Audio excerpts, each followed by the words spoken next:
And there we go. The microphone is on. Welcome on board, everyone. I'm your host, DrFox2000. I'm having a little bit of a chuckle here too, Sue. But when people try to shift that blame, we have to kind of look at where the issue is. So a little bit of fun there. Oh, awesome! And no worries, Lizoid. We won't blame it on you, except for you're green, so that might have an influence on it. Andre, welcome back, and glad to have you here. And it's all good fun, absolutely. And welcome on board, everyone. I'm your host, Dr. Fox 2000, and you are watching VolcanoX live stream. And what do we got going on? Well, things aren't that crazy, so we just want to kind of keep going with our regular reports and the stuff that's happening. And of course, welcome on board for our Saturday, the 11th of January, 2024, or 25. I mean 25, not 24. Lizard made me do it. A Lizoid. It's his fault. Sue, can you review that, please? He threw me a 24 there. I don't know why. I guess we'll leave it as that. It's a little bit of fun. Okay, welcome to our moderators, Arizona Snowman and Piggy and Sue and C and D Boy and Yvonne Kunkel and Gura, and Gura was here earlier. Hope he's still kicking around. And Siggy, of course, and Gary 24/7 Live. He's at Skies, amongst some other fine moderators. Actually, up top there in the pinned message there, we actually have Carla, and Carla, of course, creates some music or does some singing, and I figured I'd help her promote her channel a little bit. She calls herself the Shadow Singer, and take it as you will. You can go have a listen to her music, what she does sing, and I will leave it as that. We'll just help her out a little bit to maybe see if we can get a few more subscribers for her and get her going. Sue was listening, I guess. Angelic voice, and there you go. That's a wonderful compliment for Carla. And of course, Carla has been the moderator for me for well over 2 years already as well. And she is in Australia, just so you know. And I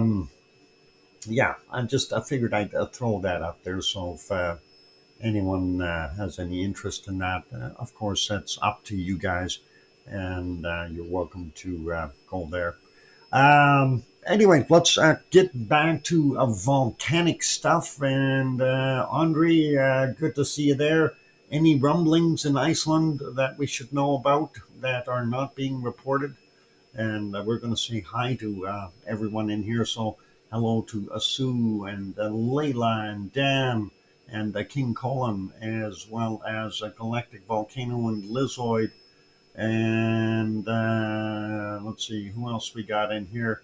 Of course, Andre is here. Hobby Bugs was peeking in earlier here. And Grenzet, not sure if you're still here, but welcome on board if you are. And Gura was here earlier. Piggy might be hiding again. She was here about 45, 50 minutes ago, something like that. And let's see, I think that's about it for right now. We don't have that many people in here. Andre says, not really. Okay, so nothing really weird going on there. And Kathleen is also here. Welcome on board, Kathleen. Good to have you. And let's get at stuff. But then again, I've just arrived back in Iceland today. Where the heck were you? You hiding in the tropics or something? Alba Girl is here as well. Good to see you, Alba Girl, and welcome. Work trip. Ooh. To Antarctica. No, I figured, Iceland, Antarctica, same kind of texture, cold. Actually, I don't know how cold it is there right now. And let's see. Whoop, that's me. No, I wanted to hit the other one. I want to see what it is there. So Edmonton -2. Oh my God, look at that. They got like tropical temperatures, +5 degrees. That's probably why it's so foggy and pretty cool. Sweden at the Scania and Volvo headquarters. Ooh, cool. Did you get to take a bus down the Volvo racetrack? That would have been pretty cool. I know they've got one on there, at least from what I heard they did. Test track. That's always a little bit of fun. Anyway, let's go take a look at our wonderful Hawaii first and see what we got going on there. Hermione and Fluffy just arrived as well. Welcome, Hermione and Fluffy. Looking at Hawaii, we are seeing some more degassing going on. We did have that glow all night long. We know that there's got to be magma sitting just below the surface here, wanting to come out, but it has no pressure. We were finalizing deals for 25 new buses. Awesome. And that is interesting. Cool. Okay. So not much visible here. It's pretty much status quo, if you will, of what we've been seeing for the last few days. This was from 2:50 this morning, and you can see the smaller vent, the one on we'll call it the northern vent, and the other one will be southwest vent, and so the northern vent area, of course, that's the one that we're able to see glow quite a bit.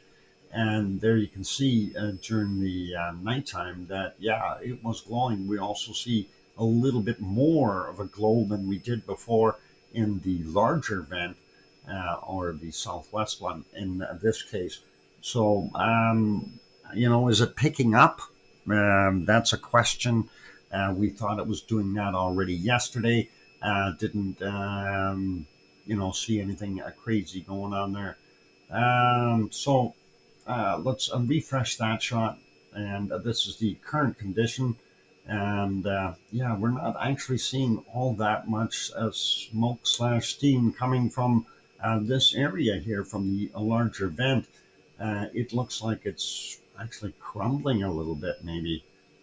We see some debris down here and so on, and a little bit of the reddish tinge in the background indicating higher iron levels in that material. So a little mix in there, if you will. And of course, lots of steam/smoke/fog coming out of there. It's basically tephra and exiting at that particular vent. Also, still seeing very prominent steaming from this area on the side of the, just a little bit further to the north, or in this case, well, kind of northeast a little bit from this location, but all good. Next week, going to VLD headquarters. Oh, cool. That must be nice. A little bit of travel. Very cool. There, Andre. So that looks not bad here for our Hawaiian situation. Quick peek over at the thermal cam, and this was from yesterday, of course. So when we look at it, we don't see all that much hot, glowy things poking through, and we still don't see. So it really hasn't changed much at all, and we kind of will leave it as that. So that is pretty cool. Quick look over at the earthquakes, and I'm going to make that larger and hide this other stuff here. And we want to take a look at quakes. I'm going to zoom out a bit and see what we've got for quakes here. So I'm not seeing anything over in the eastern corner here. Still seeing these two. Oh, I am clicked on that. That's what happens when you're a little too close. or too far out. 1.9 is right there. Oh, sorry, 2.1, 1.9 kilometers down, or 1.9 miles down, 3 kilometers roughly. 2.07 is what it was. The other one, 1.8, 1.3, just about 1.4 kilometers down for that one. Those measurements are below sea level, of course. And then a few over here in what they refer to as the Pahala area. I don't know if it's kind of in between area.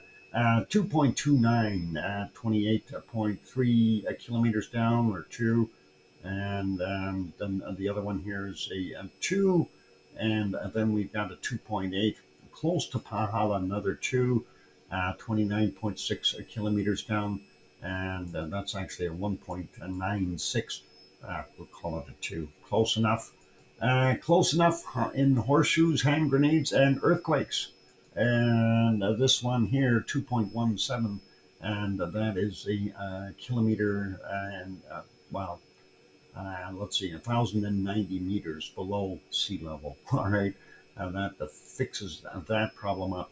I'm going to zoom out a little bit here and see what else we might have.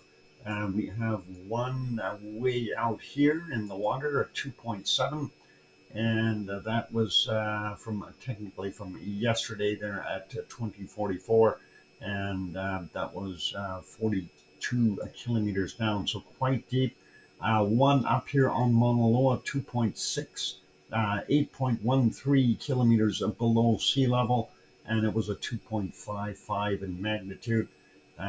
From 10:30 today Hawaii time. So wanted to check on this little grouping out here. These are still the old ones that we noticed yesterday, and that's 3.13 there. And yeah, that's yesterday's. All 3 of them or 4 of them are yesterday's. The 3.17, and this one is 3.11. 5.7 kilometers down, and then the other one in between there is the small guy here, 2.7, and that's about 10 kilometers, 11 kilometers down for that. Just checking out on the other islands here, I don't see any other quakes in the vicinity. We'll zoom out just a little bit more to see if there's anything further out, and we don't see anything. Lots of little sea mounds though, so always fascinates me to see how many are under the water that we never ever see, and that is pretty cool. Zooming it back in, and we're going to leave it as that for right now, and we'll make that one smaller, and there we go. I'll leave it right about there. Okay, and that works for me. Then yeah, not much going on in Hawaii. We're still waiting. I don't know if we're going to see something pop or not in the next little while here. Of course, for everyone to remember, next week, Monday, Tuesday, Wednesday, and Thursday, there will be no show because I will be up in Lac La Biche doing a job up there. So that's kind of where we're at. So if it does pop, we'll have it on screen. But as far as being able to do commentary and stuff like that on it, I won't be around. So we'll have to just kind of take it as we can. I'll try to keep the stream going, of course. I will be shutting the stream down, actually restarting the computer tonight after we switch over to the new stream. I have to get the BIOS set up that it'll restart on power up. So that's very important. Hermione, make sure you can rest when you can. Yep, of course. I will try to rest. Can I rest now? Okay, I'm going to go to sleep. Call me when the show's over. I wish. Somebody do my laundry while I'm sleeping, please. I bet Doc will miss the start of the next eruption. Well, which eruption? Hawaii or Iceland? And that is something that we got to wonder.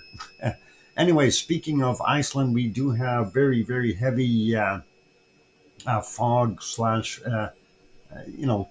cloud, low level cloud because of the temperature. Snooker, you think it's going to pop next week? I don't know if it will pop next week. Um, but let's go over there. We're going to have a look at some stuff here, and we'll take a look here. First off, we're going to look at the harmonic tremor chart for OGF, or the northern area of Fragile Felt.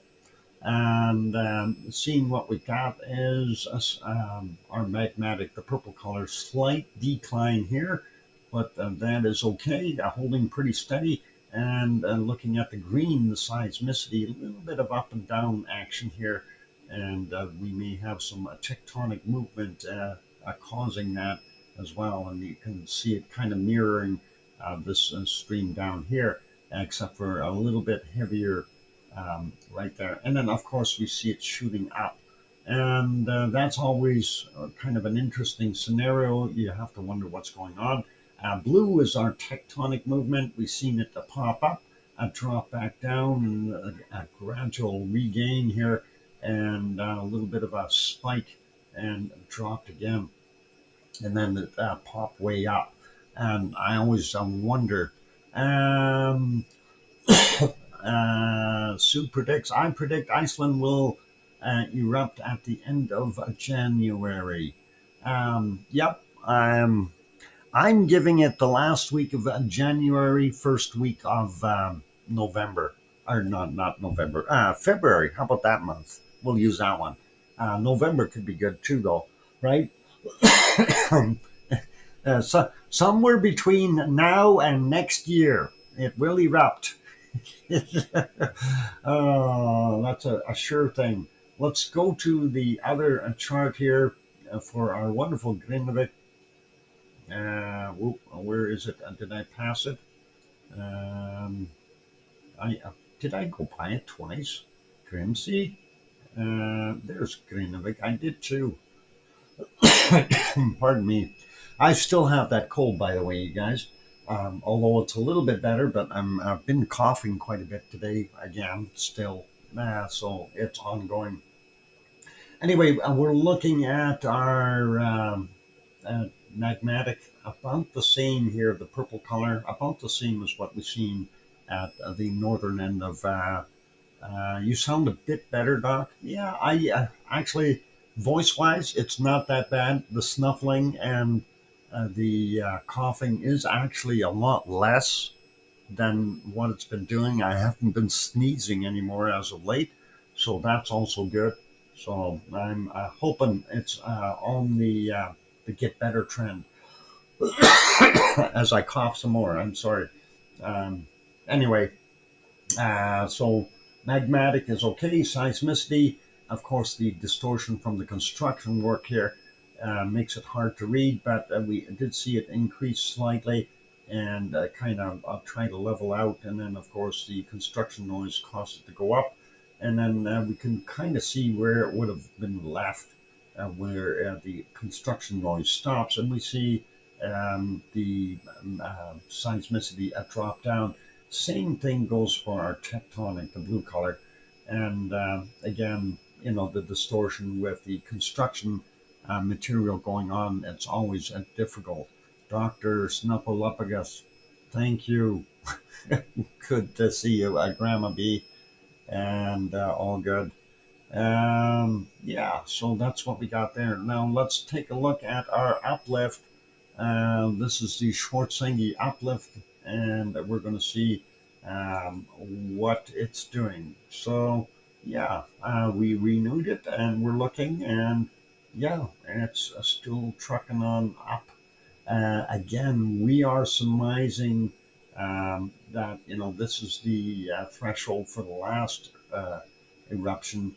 Even if we see a lower threshold, this still has a ways to go, and it's my feeling that we're probably going to see it somewhere around the end of the month. By the latter part or last week of our month or first week of February. I could be wrong, and I'll stand there and get my lumps if I am, but it's all good.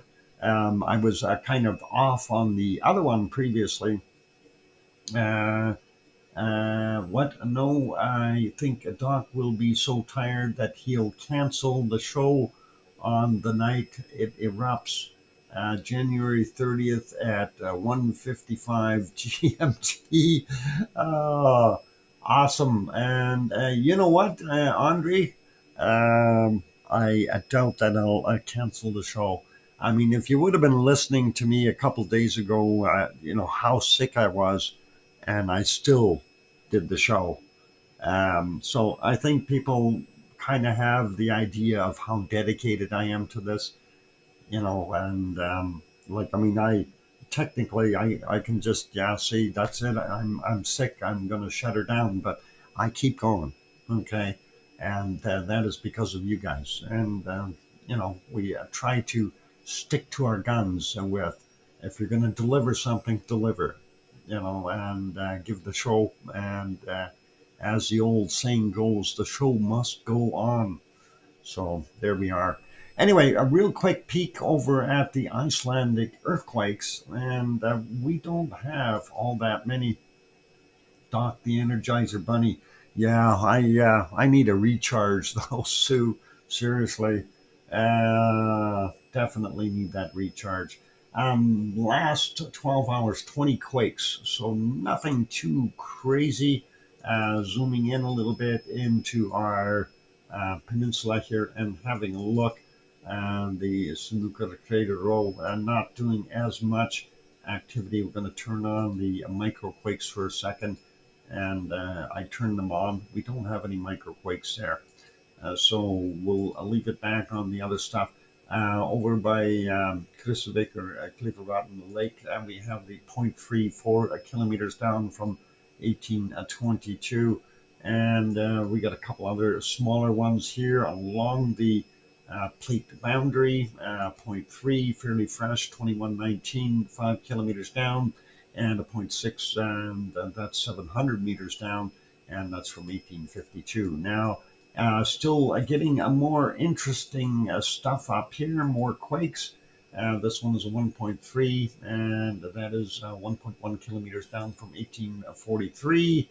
1.03, that one's a little deeper, 16.8 kilometers down roughly, and 14.1438 was the time. This one at 1450, 1.7 kilometers down from 1652, and the other one at 0.77, 17.9 kilometers down at 1048. So it is a time for grabbing that Pepsi. We'll come back and just kind of have a brief look at the rest of them when we come back from the break, and we'll put you back here for now. I'll see if I can kickstart those cameras again, and not that there's much showing on the Icelandic one right now, just some dark fog or something. Anyway, gonna go for that break. Please do hit the like button if you haven't done so already. Also, if you have not yet subscribed and you're enjoying the show,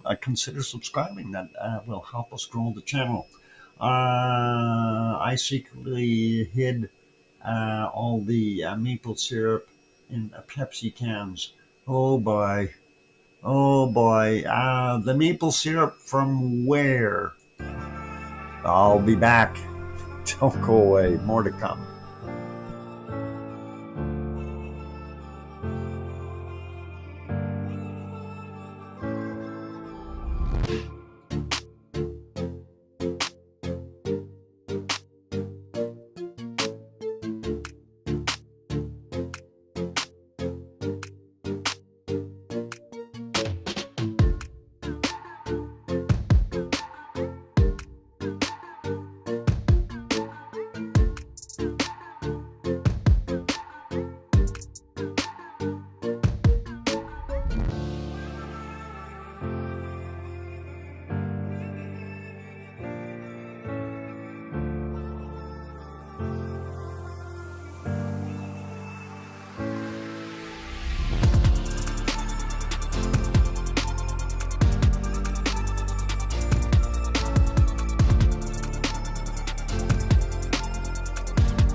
we go. The microphone is back on. Welcome back, everyone. I'm your host, DrFox2000. You're watching a VolcanoX live stream.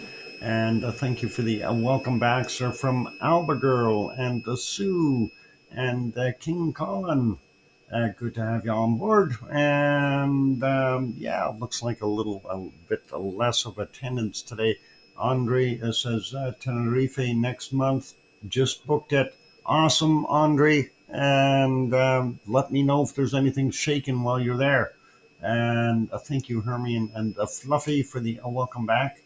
And yeah, that is actually a place I wouldn't mind going, Tenerife. But I have other plans in sight for this upcoming area. Next volcano will be Kilauea that I will visit, and trying to time this out properly so I get there at the right point in time while Yvonne Kunkel is there. So I kind of wanted to see if we can work that out and go from there. So I kind of have to keep my eyeballs open, have to take a look at everything. Alba is going to Tenerife in March. Ah, cool. Yeah, I've been to Hawaii before. Of course, I've been to Oahu, not the Big Island. So it will be an interesting adventure. And I'm not going to go for a whole week. I'm probably going to make a long weekend out of it, that type of thing. As I kind of learned over on Oahu that, being there for a whole week is technically kind of a waste of time. Unless you got things planned for luau's and things like that. And, trust me when I say this, you'll see Icelandic citizens everywhere on Tenerife. I wouldn't doubt that. You guys have direct flights from Iceland to even Icelandic stores. Oh, cool. You guys have direct flights to Tenerife from Iceland. So that is probably a good promotional help there. And very, very cool. And actually, if all things considered, pardon me. Yeah, my cough is bad. I mentioned that earlier. Now, I was thinking of how do I get over to Tenerife or into the Canary Islands. And, that actually brings up a very interesting travel plan going from here, from Canada, basically, either Vancouver. I don't know if there still, if Air Iceland has flights out of Calgary, but from Vancouver over to Iceland, and then from Iceland to Tenerife, that would be pretty cool.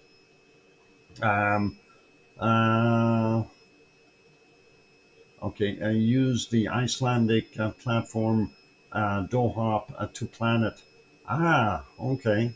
That might make it a little cheaper. Yeah, Iceland first.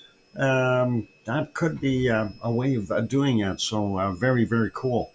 And that might be faster than, of course, trying to fly through our eastern port called Toronto, where our former El Presidente there, what's his name, Trudeau, the guy that just resigned. He's not a president, but he wanted everybody to fly through Toronto, no matter what. That's actually something that he mentioned, that he didn't want international flights coming from anywhere other than going into Toronto. So if you came from China, you couldn't go to Vancouver. You're supposed to go over to, I don't want to call him that, Andre. I don't want to call him. Toronto Airport is a nightmare, and it's falling apart. It's an old dump is what it is. they seriously need to upgrade that place to something a little bit more modern. Honestly, it's seriously it's a dump. But hey, that's just my opinion. Um, it's very, very garbagey looking, old trash. At least in Vancouver, they've got something. There are direct flights from Vancouver to Iceland, yes. And of course, we have to fly from Edmonton to Vancouver, then from Vancouver to Iceland, and then from Iceland to the Canary Islands. So, hey, I kind of like that idea. That might be an alternative method for me to do that. Other than going, I was thinking, okay, I have to fly from Edmonton to someplace in the U.S. and then take a flight over to someplace in Europe and then take another flight over to the Canaries. And, that would have ended me up in likely in Spain or something. Travel, a vlog. Yeah, no, I don't do travel vlogs. If I traveled a lot, I would do that, but I don't. So, I see some of the very interesting travel vlogs, and I'm going to use one name that I remember right off the bat, Sam Chu, who does a lot of first class traveling. He lived in Dubai for a bit and places like that, and he did a wonderful job with his reviews with the traveling vlogs. And there's a list of others as well. And quite frankly, I enjoy watching some of those. So anyway, let's continue on though.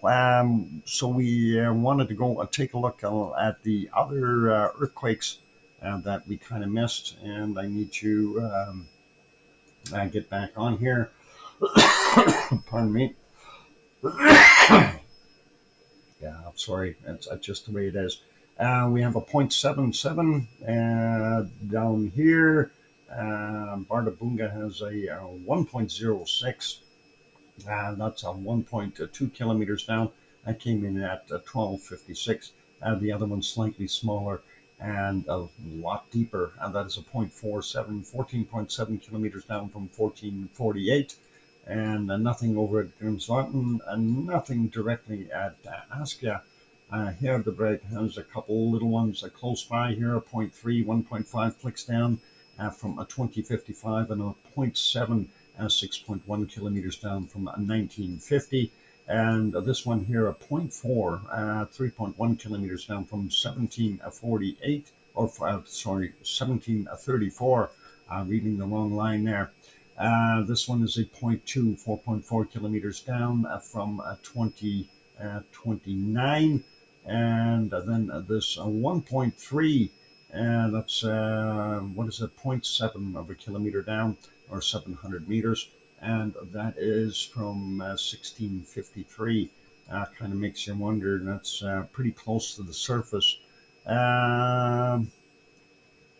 Toronto must be like Heathrow. I think Heathrow is a lot better than Toronto. 0.41, 9.1 clicks down at 1038. And a 0.81, 6.1 kilometers down from a 1440. And a 2, which is, I think, our largest quake right now in the last 12 hours, 7.6 kilometers down from 1140. King Cullen, it's not so good. Nothing further out towards mine up there, and nothing further down here on the Reykjanes Ridge. So everything is all good. Teresa is here. Welcome. Heathrow is a nightmare. Yeah, well, mind you, LAX is a nightmare too, right? Depending on where you're going, it's all lots of fun, and we'll leave it as that. Trying to snow. It is snowing here. We are getting some snow, so not a surprise. They did say 2 centimeters for us today, so that's just shy of an inch of snow. Anyway, let's leave Iceland. Iceland, and we already had a look at Hawaii. Let's go over to Mexico, and we'll take a look at Popocatépetl. And right now they've got the inclement weather as well. And if we go back a little bit, 4 hours still cloud, 6.5 hours still cloudy, going 8.5 hours still cloudy, and I don't think we have any visibility of Popocatépetl at all. We don't. That is unfortunate. So that is the conditions there. Popocatépetl, central Mexico, about 70 kilometers southeast of Mexico City, and in the clouds. Well, let's leave that one be, make that smaller. We'll go to our next port of call, and that needs to get to a live state. And there we go. And this is our wonderful Fuego in Guatemala. And we can just see the top of the caldera here with some clouds wrapped around it and some other ones moving along. And that might have just peeked out to show us, but it was cloudy. And going back a few hours here, that's 3 hours ago. And let's see if we can go back a little bit more. And this is, what is that, about just about 5 hours ago, less cloud in there. But definitely see cloud or no cloud, Fuego's continuing to do its eruptive activity as we always see it. And it doesn't matter where I'm, trying to find stuff. I can find it erupting very, very quickly. And this is kind of neat. We got the cloud of tephra or ash or dust sitting up here, and it just popped again behind it. I wonder, some kind of heat inversion or something. And then here, now we got it going through the arch here. That's pretty cool. Neat cloud patterns. All right, going back some more, we see more of that stuff from earlier, and then we go back into this, and you see the mothership has landed on top of Fuego. That beautiful lenticular cloud looking pretty awesome. And even if we go back further, we can see that it was developing there. And a little bit of freaky. Getting back into nighttime, we do see a little bit of a glow here from the caldera. We do see some lights flashing, so there are some people up there. And did it erupt just then?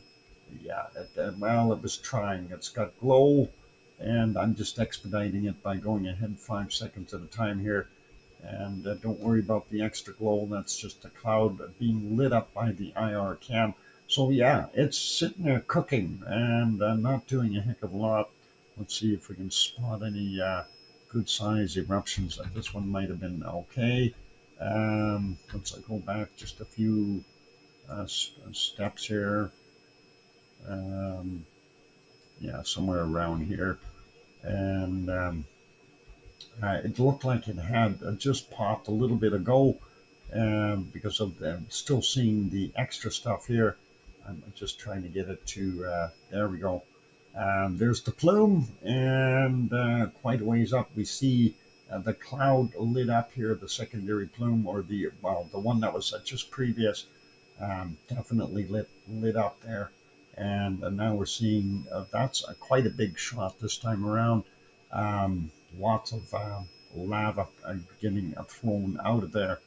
And again, we see the cloud going up with the ash and tephra in it, and the lava flowing down the wonderful caldera's exterior. And there's a second burst right in there. So yeah, it had some extra lava to go, and dumping out a whole bunch more. So that's actually nice to see it sustain a little bit like that.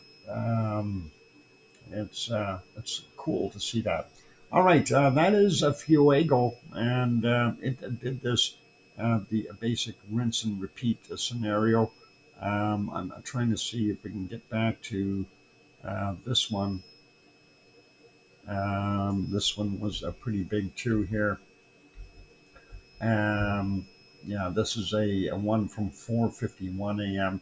and you can see the cloud work kind of a little bit on the lower side. That is quite a blast. Okay, that is a very large explosive eruption. You can see the tephra being tossed quite a ways up, probably about 300 feet or 100 meters above the volcano itself, and pretty cool to see that. And you see lots of lava flow on the caldera again. So on the outsides, making that mountain slightly bigger, and the material, of course, flowing down the hill. So yeah, I wonder how much it grows every year. I should take a look and see. Going back, there's a couple more, and rinse and repeat from our wonderful Fuego. And here's another kind of a spectacular one is this one here. As it pops, this is at a 4:23, and like wow, they all happen in very quick succession. So pretty awesome to see that.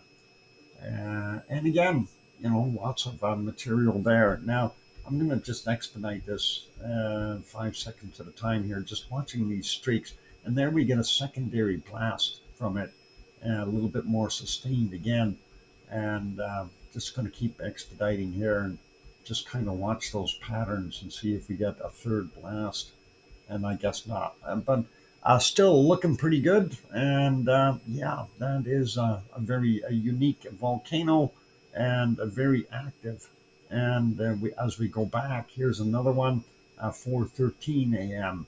So it's not being shy, throwing lots of lava out, going all the way back. This is from 3:56. We see it cooking there. We see a little bit of moonlight lighting up the cloud here, which helps our visibility. So pretty awesome looking. So thumbs up for our Fuego in Guatemala. Now, fingers crossed, hoping that we can see our next one, Rincon de la Vieja. Let's refresh that picture. And oh my God, we see just a little bit. Of course, Rincon de la Vieja in Costa Rica, it is in a rainforest area, and hence the clouds. And this is probably the best shot we've had for a while. We can actually see the caldera wall, the outside of it, and this is astonishing. All we've been able to see the last while is basically cloud. Now it just took the picture away. Nice. Let's have a look at the other one though, and we're going to go over to Poaz crater. Oh, there it is. It's back. It's still showing us a little bit, and it looks like it might rain there. So we'll keep our fingers crossed that it doesn't. Anyway, going to our next one, Poaz, also in Costa Rica. This is a current shot, unfortunately, and it is demonstrating exactly what we just mentioned, the rainforest, and the cloud is low, and that is what we're seeing, so not much there. Next one is further south. We're going to South America. This is Puihi Cordon Cuye, and that is in Chile, and that is all good. We don't mind looking at that one. We call that one chicken cordon bleu as well. And while we're doing that, we are going to go to another one, and you might have heard of this one. Hang on, something that went wrong there. It went to the wrong channel. Why did it do that? Ay, ay, ay. I'm here. Why are you not clicking on here? Let's do that again. No, it keeps wanting to put it in a different place. Why? That don't make any sense. Copy link. We'll do that again. And get it into the correct one this time. So that'll be here. I guess we'll have to open up a new tab and paste and go. There we go. That's the one. And thank you, Sue, for sending me that link. And of course, yeah, got it. No problem. This, you might have heard of this. It's called Villarrica Volcano. It's in Chile. And they do have their little time lapse, and that is what's going on there. So pretty cool. And we don't mind showing that. And that is very, very awesome. So thank you, Sue, for finding that camera view. And it's nice that we can see a little bit of a time lapse of what it's doing. First thing, that I noticed, remember last time we actually looked at it, it was completely snow covered. And now we're seeing it without snow. Mind you, this is already in the summer season for them there. And that is a lot of snow melt that has happened. And I don't know how much of that is fresh ash that may have come out, but we'll be able to tell now that we have this camera view, and that'll help a little bit.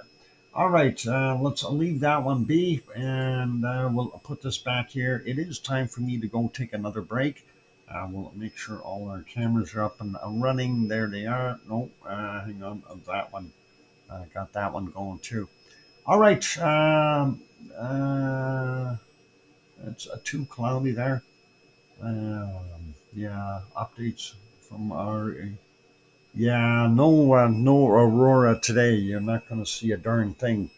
And they've got that warmer air, and the warmer air is mixing with the cold air, and of course that ends up creating and releasing humidity. It is what it is. Anyway, I'm going to go take a break, ladies and gentlemen. So please, if you have not yet hit that like button, give it a shot.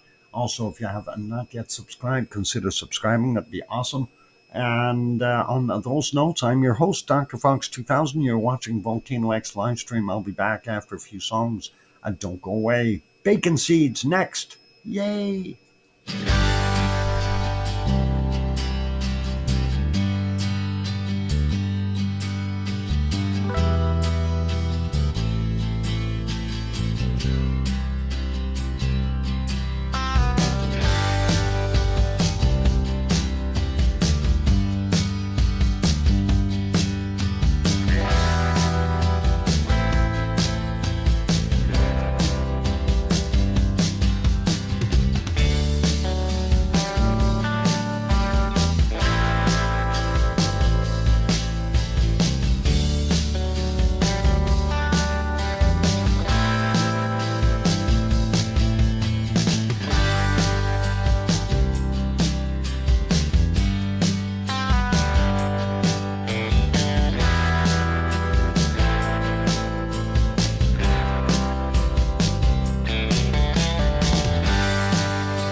the microphone is back on. Welcome back, everyone. I'm your host, DrFox2000. You're watching a VolcanoX live stream, and good to have you all back here. I was looking for a file. Thank you for the welcome back there, Alba Girl, and Kathleen, and Sue, and King Colin, and Hermione, and Fluffy. I appreciate that, you guys. Thanks, Henry. Good to have you on board. And hi to all the new people. Awesome. And good to have everyone here. Yeah, what time of the day is it? Well, it's our second break, so we just finished a wonky donkeyism. Yeah, wonkyism. It's not donkeyism. It's a wonkyism. All right, that is okay. I guess you can revive that if you wish there, Trev. All good. It's better than being a blue donkey. Oh, too much fun. Let's go have a look at our bacon seeds for today, folks, and see what we've got. And, of course, our wonderful Piggy sent us all these different shots. And let's take a look. This is the last one from yesterday.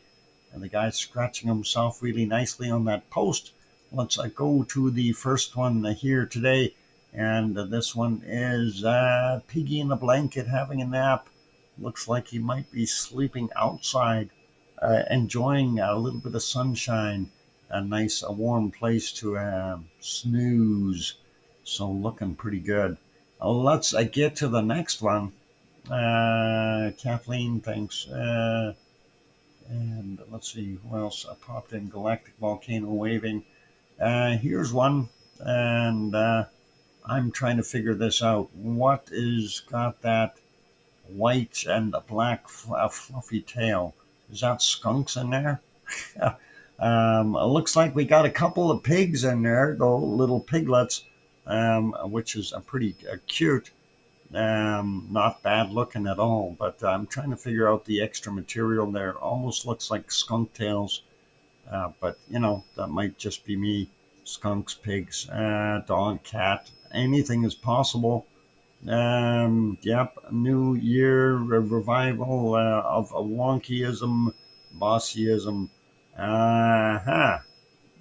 Okay. Well, here's the next one. This guy is, I don't know, he doesn't have a blanket. He's got a towel on. Did he just get out of the bathtub or something? I am just wondering. But it looks pretty cool. Nice to see that one. Andre yawns. Don't yawn too much. I will likely fall asleep. This one is sleeping. Andre, don't look at the photos and you're going to fall asleep. They're going to make you tired. Piggies and blankets. This is almost the theme. Let's see what our next one is. Well, this one is not Piggy in a blanket. This one is having a chunk of apple or something. And looks like, or maybe potato. I have no idea. But he's looking to eat it. And definitely not looking too big, so definitely will. Awesome, nice looking shot there. Next one, also not a piggy in a blanket. These ones are outdoors. They got a big hay pile, and I bet you they have an indoor sty where they stay warm at night. Big trotters, yep, you bet. And these guys are out there. You got to take them inside before you can give them a hogwash. Otherwise, they'll freeze to death. We don't want that, right? Let's get to our next bacon seed. And that is an indoor one. And he's just doing some playing in his play area. He's got a bunch of little pigs up on the bench there and up on the bucket behind. And looking pretty good. I don't think this one needs a hogwash, but, they probably would enjoy it. Let's get to our next one then. Hey, there's even a portrait shot up on the wall. Well, that might be a different pig, though. I don't know if you noticed that up in the top left corner there. Pretty cool. Anyway, let's get to the next one. And more piggies and blankets. Looks like we got 4 of them that are covered up, and they're snuggled together, staying warm. What a way to go. That is such a pig's life. That is actually very, very nice. Let's get to the next one, and that is photoshopped a photo. Somebody put a Santa hat on him. Yeah. Not that good of a job. They should have moved it back a little bit and further up, but that's okay. That is a wonderful looking bacon seed, nonetheless. Fairly clean trotters, and yep, he looks like he's just enjoying himself, looking at the stuff on the counter, drooling maybe. I don't know. And that's supposed to be our second last one, and this is supposed to be our last one. More bacon seeds that are being squished, squishing themselves. Of course, they enjoy being warm, and these are cute little guys, just youngins and enjoying their life. So, very, very cool. Let's get to the first bonus bacon seed. I have some of those. Here we go. Yep, 3 little piggies all cuddled together, having a snooze, and what a way to go. 3 little pigs enjoying a nap together. Very, very nice. Keeps everybody warm and very cool. Warm, cool. Oh, that doesn't make sense, does it? They're keeping warm. That's awesome. Let's get to our second bonus bacon seed. And this one's a little bit different. He's having his Ichiban's noodles, and he's enjoying himself. He says, it's all mine, the whole bowl. And no, not starving. Well, not after he eats that bowl full. Chopstick piggy. Yep. Bacon using chopsticks. Very, very cool. And our last bacon seed for today is this one. And when I seen that, I thought to myself, somebody needs to feed these little guys a little bit more food. They're way too skinny. It might be their breed as well, but they are way too skinny. They need a whole pile of more food. If you want big, fluffy pigs, and with lots of bacon on them, you need to feed them. Aerial view of piggies. Yep. Yeah, that's looking down from above there, and pretty awesome sight. So, lean bacon. Yep. Can I have some? I have curly kale. Curly kale. Oh boy. Okay. Anyway, these guys definitely need extra food. So that's what I see. But a big thank you to Piggy for sending us these wonderful bacon seeds. Awesome as usual. And I really do appreciate it. So thank you kindly, Piggy. And really a good job every time. And let's see. Odd one out. Yeah, there's a couple of little odd ones, 2 black ones. The rest are pinkish. So very cool. All right, and that's our bacon seeds for today. And again, thanks, Piggy. Let's head on over to our next port of call real quick.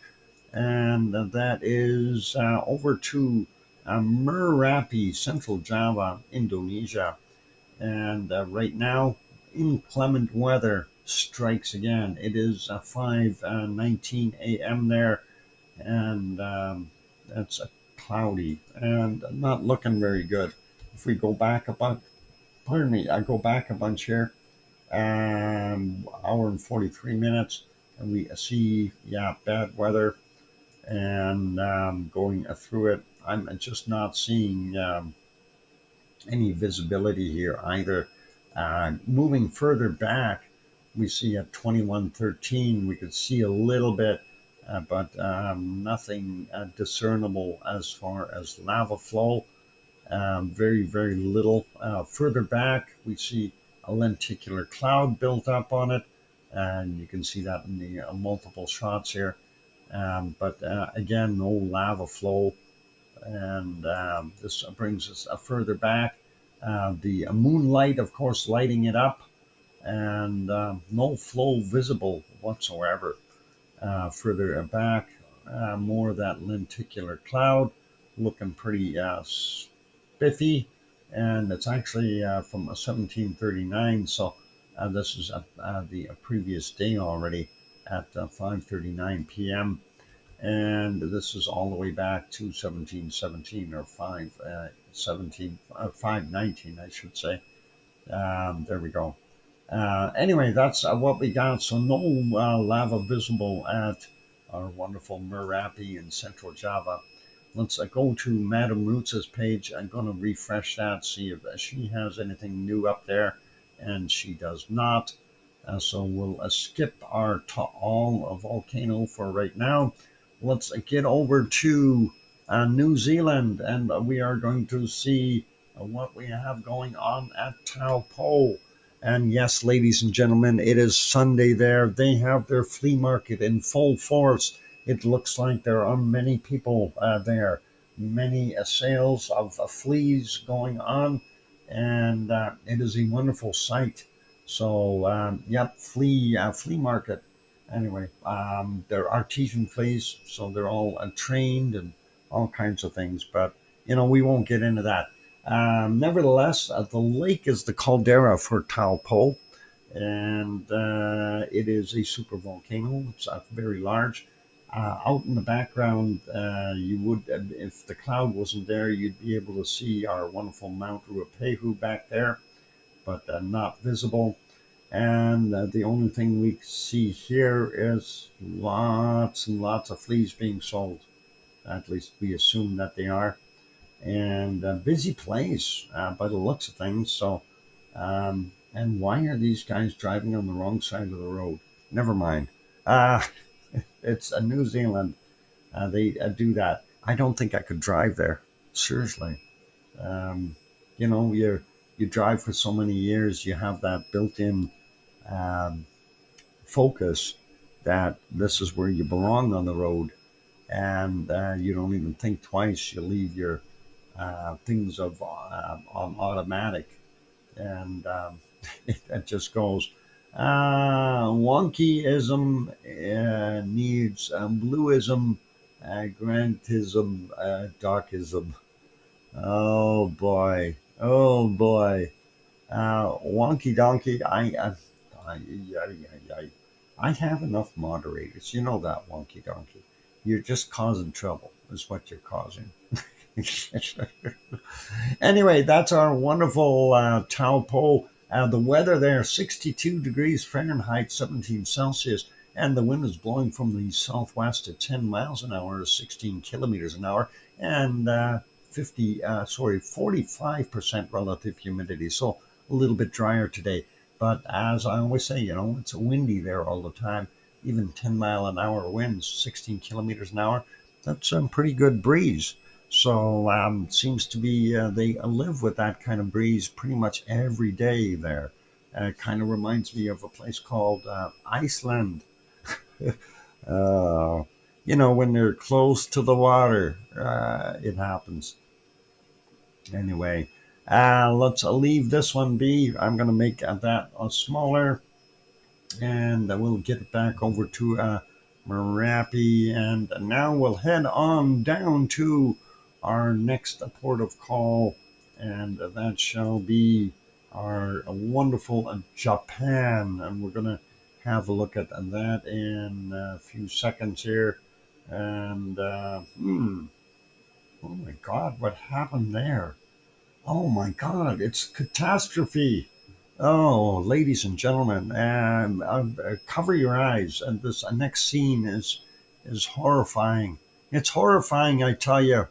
Well, there's no ice cream boat, but that's not the horrifying part. I don't know. Can anyone point out the horrifying part here, please? Tell me what the horrifying part is that you see on the screen. Um, I'm very curious if you guys notice the issue. Pepsi in 5 minutes. Thank you. Sue, anyone realize? Well, the ice cream boat's coming in. That's okay. That's not the horrifying part. We knew that was coming. But nobody sees the problem? Uh, no, it's not the smoke. No, no, no, the smoke. We see that all the time. What's wrong with the volcano? Anyone looking at it? If you're looking at the volcano, look at the caldera. Why is it white? Ah, man, you guys, it's got snow on it. Yes, it's horrible.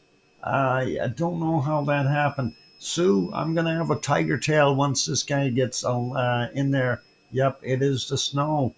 That snow is just it's weird. Uh, we don't typically see that, and we don't see that from the other angle. Oh yeah, we do. Never mind. I thought we didn't. That was still wasn't live yet. So there we go. You can see that it has snow on it. Um, I don't recall ever seeing snow on this thing. Okay, I'm a little bit baffled.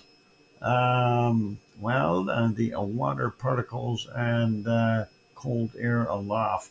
Yeah, that does cause snow to come down, and a little bit weird. It's a steam and rocks rolling down. No, that's all snow, Sue. That's all snow. You take a look at it in the background here. You can see it all over the place. And this side going all the way here. This doesn't move. So that's a snow. It's got snow on it. Yeah, you asked how it happened. Okay, yeah. Oh, wise cracks from everyone. Snowism is a volcanoism, and Sue is going for the ice cream. Let's go take a look back and see if we can tell where the snowism started. And well, we don't. Yeah, we see some of it here. Don't mind me. I'm trying to sneeze quietly. I don't know if you heard that. Yeah, that might have been in there somewhere. That it was snowing. A little odd. Going back further here, looking for. Yeah, I don't see any snow here yet. So it was definitely in somewhere around 4 or 5 hours mark that ago that we've seen the snow. So here, this is back at 2300. So it was actually on the 12th that it snowed there at Sakurajima. And we see that long plume and degassing as it continues. Why is that not? Yeah, there we go. Updated. Going back a little bit further, we had a little bit of moonlight in there. That moon is getting a little closer to being a full as well. So that's a good thing. Thank you for the tiger tail ice cream, Sue. I appreciate that. And yeah, looking pretty good. That is our wonderful Sakurajima. Don't see too much glow there. That's what I was looking for. And of course, the way the clouds are sitting, it makes it difficult to tell if there is any glow within that caldera. Anyway, that is it right now. Snow on Sakurajima. And that happened in the wee hours of the morning. And yeah, not much we can do about it. Well, let's leave that be, make it smaller. Let's go over to the next one. We know we have snow here because of the elevation. Travel fund. Yes, somebody help me with my $5 coffees and my $20 ride shares and my $150 sneakers. Okay, got it. Looking at what's coming out of the vent, hard to tell because of all the low level cloud here, but definitely a whole bunch of snow there. And going back a little bit further, we see more of that foggy problem and hard to see anything there. Further back, yeah, really grayish. There you can see more of that nighttime snow view. and no real degassing visible. There we see some cloud puffing up out of the event, and this is, of course, ASO. ASO is actually a huge volcano complex. It's 25 kilometers by 19 kilometers, but this is the only active vent within ASO, so that's what they refer to as ASO. And yeah, going back a little bit further, you see more of that degassing there. And thanks to the moonlight, we were able to see a little bit more. All right, that is back to live, and let's make that one smaller. And we'll go to our last one. This is Asama Volcano. Asama Volcano, about 100 kilometers west-northwest of Tokyo. And we see our regular clouds and a little bit of a puffing there. Extra cloud trying to roll in as well. And there you can see some of that degassing going on. We'll go back real quick here into the night. The moonlight lighting it up, and more degassing going on. This is a nicer shot. I like that, and that looks pretty good. Very cool. And going back further, yeah, moonlight still helping us, and you can definitely tell that it is a degassing. And there's another shot of that, and a little bit more. Trying annoying-ism to get a blue-ism. Oh boy, you're going to end up blue yet, don't you worry. But not the way you want it. There might be a few black spots there too. I'm kidding there, a wonkyism. Hermione, good night if you're leaving. Okay. Okay. Get some sleep, Hermione, and cuddle up there with a Fluffy. All good. Let's put us back over here and make sure that our Icelandic view is working, even though it's not doing anything. We can't see it. All right, I'm going to go take that break. So be good, everyone, and stick around. More to come after the break. And of course, if you haven't yet hit that like button, give it a quick bump. Also, if you have not yet subscribed, consider subscribing. That'd be really cool. On those notes, I'm your host, DrFox2000, here in Edmonton, Alberta, Canada, where it is snowing. And I will be back after the break. You're watching VolcanoX live stream. Thanks.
there we go. The microphone is back on.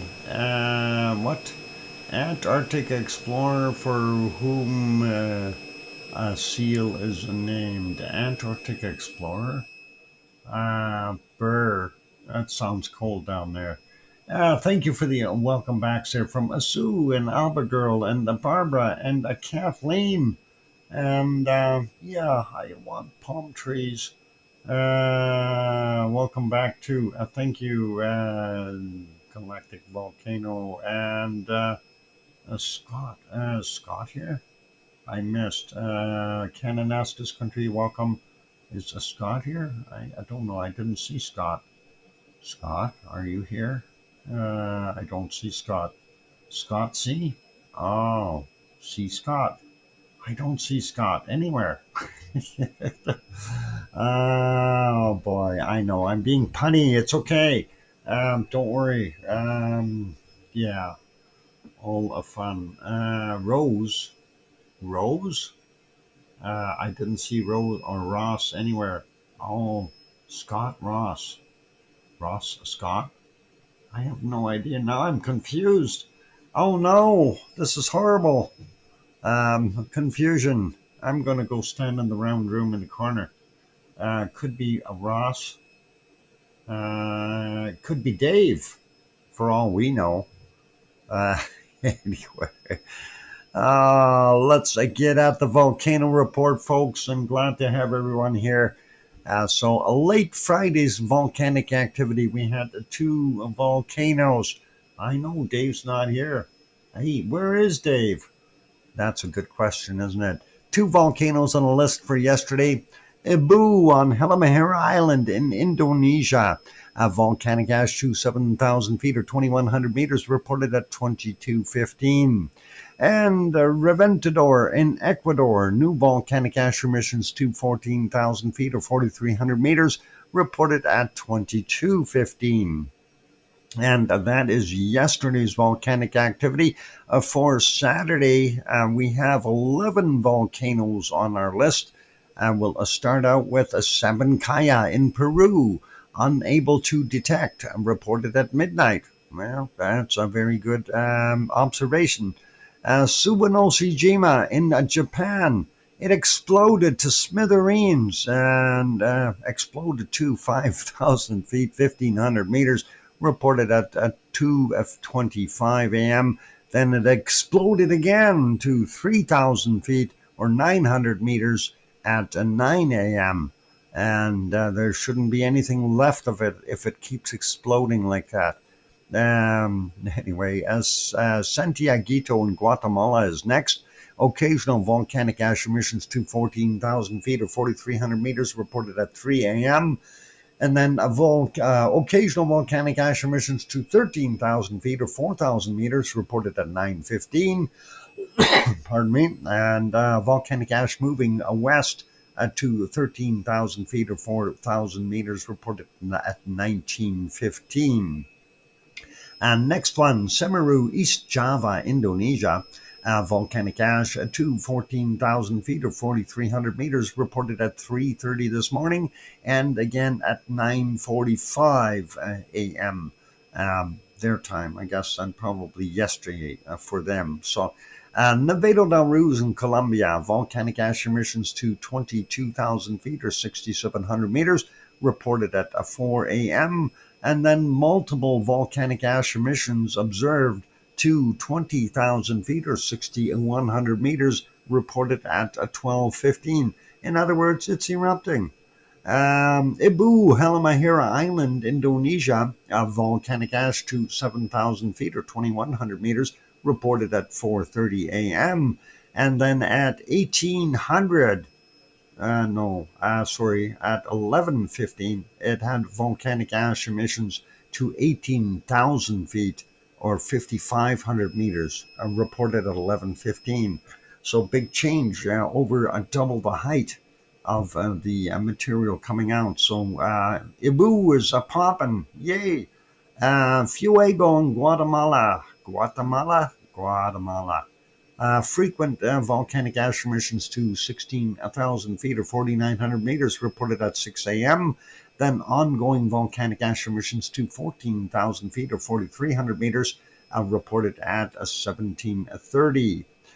Next one, Reventador in Ecuador. Possible volcanic ash emissions to 15,000 feet or 4,600 meters reported at 10:15. And Vona reports received to 14,000 feet or 4,300 meters reported at 2000. And next one is Sangay in Ecuador. Volcanic ash cloud observed to 21,000 feet or 6,400 meters. Dyslexia, I hate it. It happens, and that happened at 30:11. No, hang on, 11:30. I'm kidding. Dyslexia took over. Dakono, Halmahera Island, Indonesia. Volcanic ash to 7,000 feet or 2,100 meters reported at 1,700. And the last one, Sakurajima in Japan. It exploded, and it's not there anymore, even though we've seen it earlier. To 6,000 feet or 1,800 meters reported at 2015. And that is it for the report for today. Good night, Alba. If you're heading off, take care and sleep well. And hopefully you'll make it in tomorrow. All cool. I was terrible at history in school.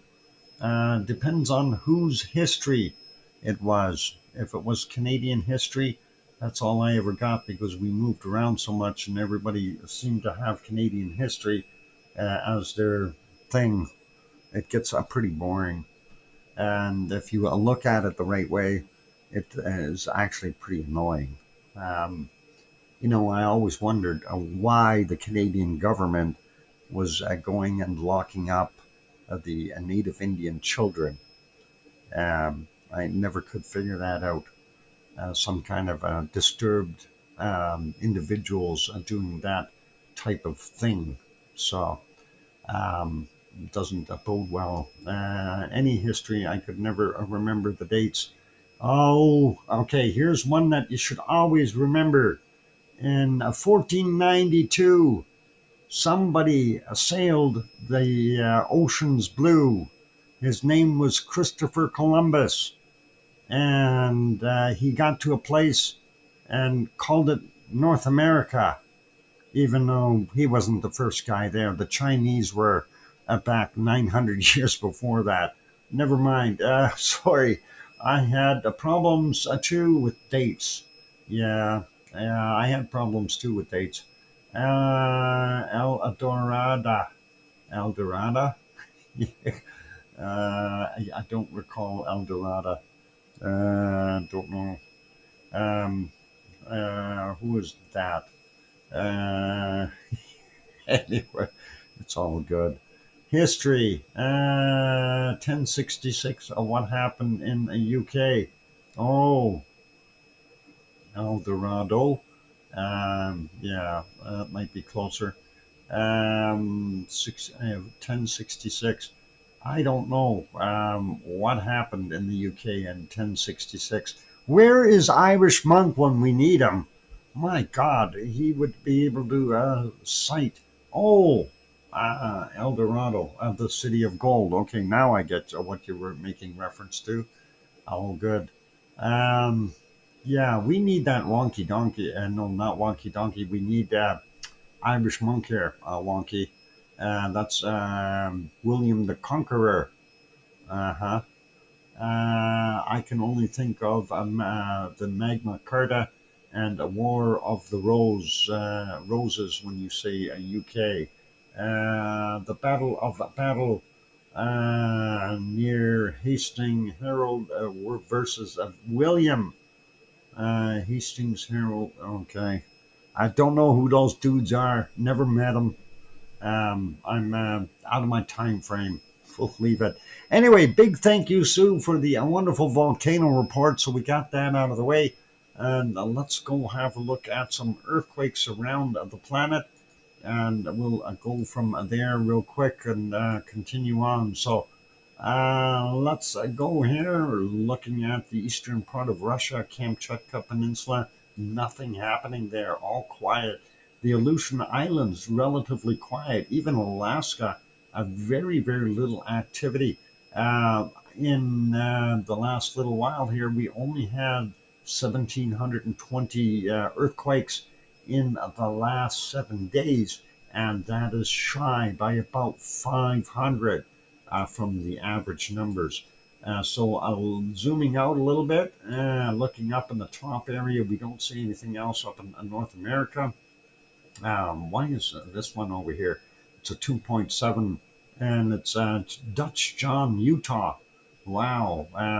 And going out here, the Petrolia area, or tri-junction, triple junction, whatever you want to call it, the one, the Fuca plate, the Pacific plate, and the North American plate, the collision happening here. Everybody's ramming into each other. We had a 3.3 out there from 10:51 yesterday. This one was from today at 5:12. It's a 3.4, and it says a minus 100 meters, and there's no islands out there, so that is wrong. Um, anyway, here's another one, minus zero point 0.4 of a kilometer, or 400 meters, and that is from 10:20 today at 2.1. The other one is a little bit deeper. That is 18.9 kilometers down for that 2.7 from yesterday at 20:07. So that's what's happening there. Pretty busy that way. And looking at the rest of North America, we don't see a heck of a lot. One of the things that I do have to talk about and address, of course, is our LA fires. And we've got massive, massive fires all over here. There's a huge one in here. There's some back in here. There's another smaller one down here somewhere.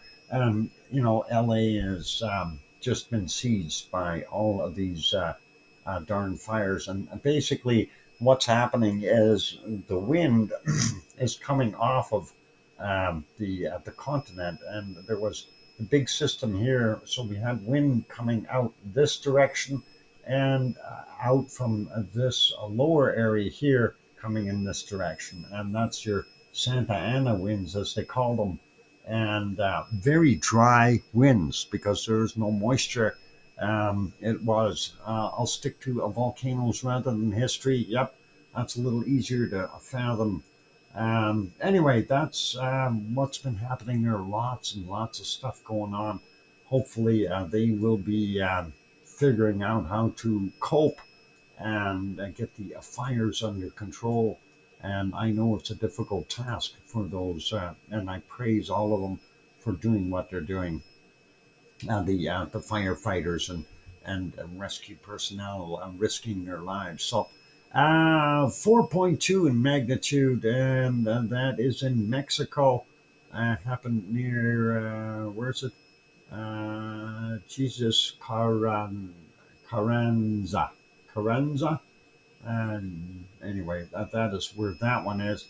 The other one, that's a 4.2. The other one, 5.0, also there, and that's at 20:33 yesterday. 201 kilometers down. This one was 98.5 kilometers down. And further south here, we don't see anything until we get to, this would be Costa Rica. Yeah, 4.3 from 3:32 a.m. 12.3 kilometers down for that one. Then we have our usual stuff over here in the Virgin Islands, as well as Dominican Republic and Costa Rica. No, so not Costa Rica, Puerto Rico. There we go. Costa Rica is over here. Never mind. Bad terminology. Looking through Chile and that area, we don't see anything there. Going further down, we have nothing out here in the South Sandwich Islands either. Quick look at the Antarctic rise. I don't see anything new on it. And zooming in real quick here to New Zealand, it's relatively quiet there. Kermadec Island region, we have a 5.1. and that's from 1321, 10 kilometers down for him. And moving further to the north into Tonga, 5.0 from 1313 today, 10.2 kilometers down. Nothing in Vanuatu, and nothing in the Solomons or Papua New Guinea.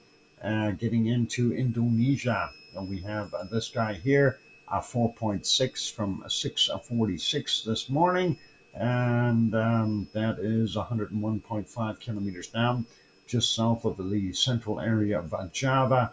We see this one from 25 minutes after midnight, 4.5, 67.8 kilometers down. Going all the way up into Myanmar, we don't see anything else along the big crack there. And then looking over here, Indonesia, no, Philippines, we got 4.6 from 10:48, and that's 80.4 kilometers down. We'll grab the one in Taiwan, 4.4 there from 13:27 our time, 11.4 kilometers down for that. And this one down in the Guam area, and that is a 5.0 from 51 minutes after midnight our time, 97.7 kilometers down. Getting up into Japan, we don't see anything else there. And looking here in China, we don't see anything. Northern Russia, nothing at all. Let's zoom back in here. There's one in Tajikistan, 4.4 from 10:28, 118.1 kilometers down from today. So not any old stuff there. And let's see what we got going on here in our Awash Valley, and yeah, a lot of stuff going on. 4.4, and that's yesterday's. This one is a 4.3 yesterday's. This one is 4.5 yesterday's, and a 4.6 from the 8th. Oh, I clicked on the wrong one. How about this one? 4.6 from the 10th yesterday. And then new ones here. This is for 5.2 from today at 8:19 our time, and another 5.2 from yesterday at 17:19. So a little bit of activity there yet, and always makes a guy wonder, what are we seeing? So is this going to finally crack off, or are we going to see more action? Anyway, looking at the rest of it here, nothing on the Arabian microplate or the Anatolian or the Aegean plates. So all quiet there in Italy and Greece and Turkey and those places. That's all good. Nothing out here in the Azores. That is over a 4. And that's basically it for earthquakes. We had a quick peek at Hawaii already, so we know what's going on there. We'll leave that be. If you need to take a look at the Hawaii map. All right, let's see if we can get ourselves back to our multi-screen. And before 793 AD, then after 1066. Before and after.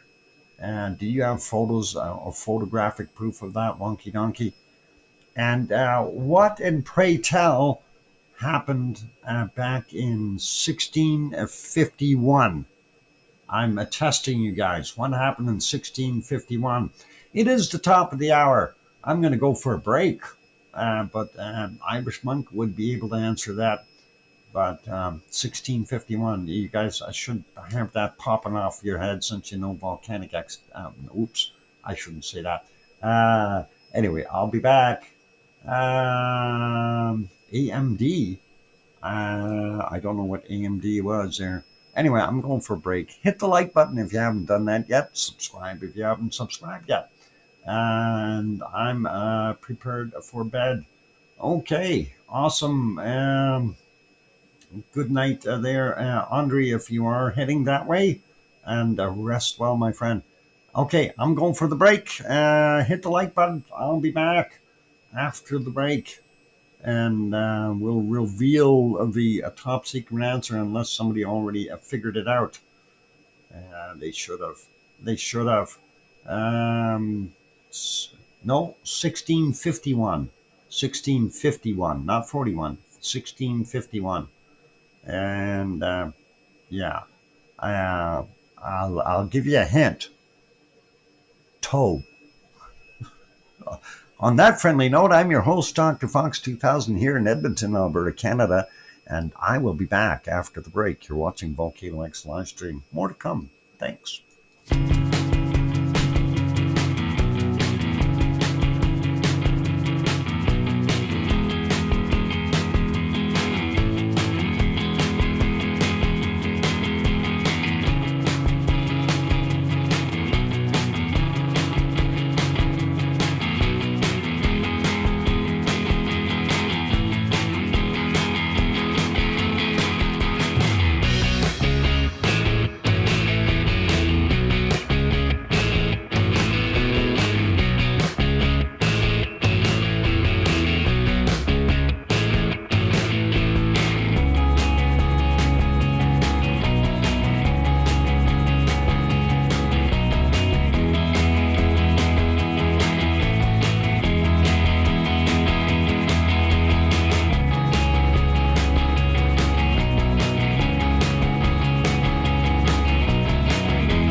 And there we go. Alien invasion. No, that happened in a few years later there, wonky donkey.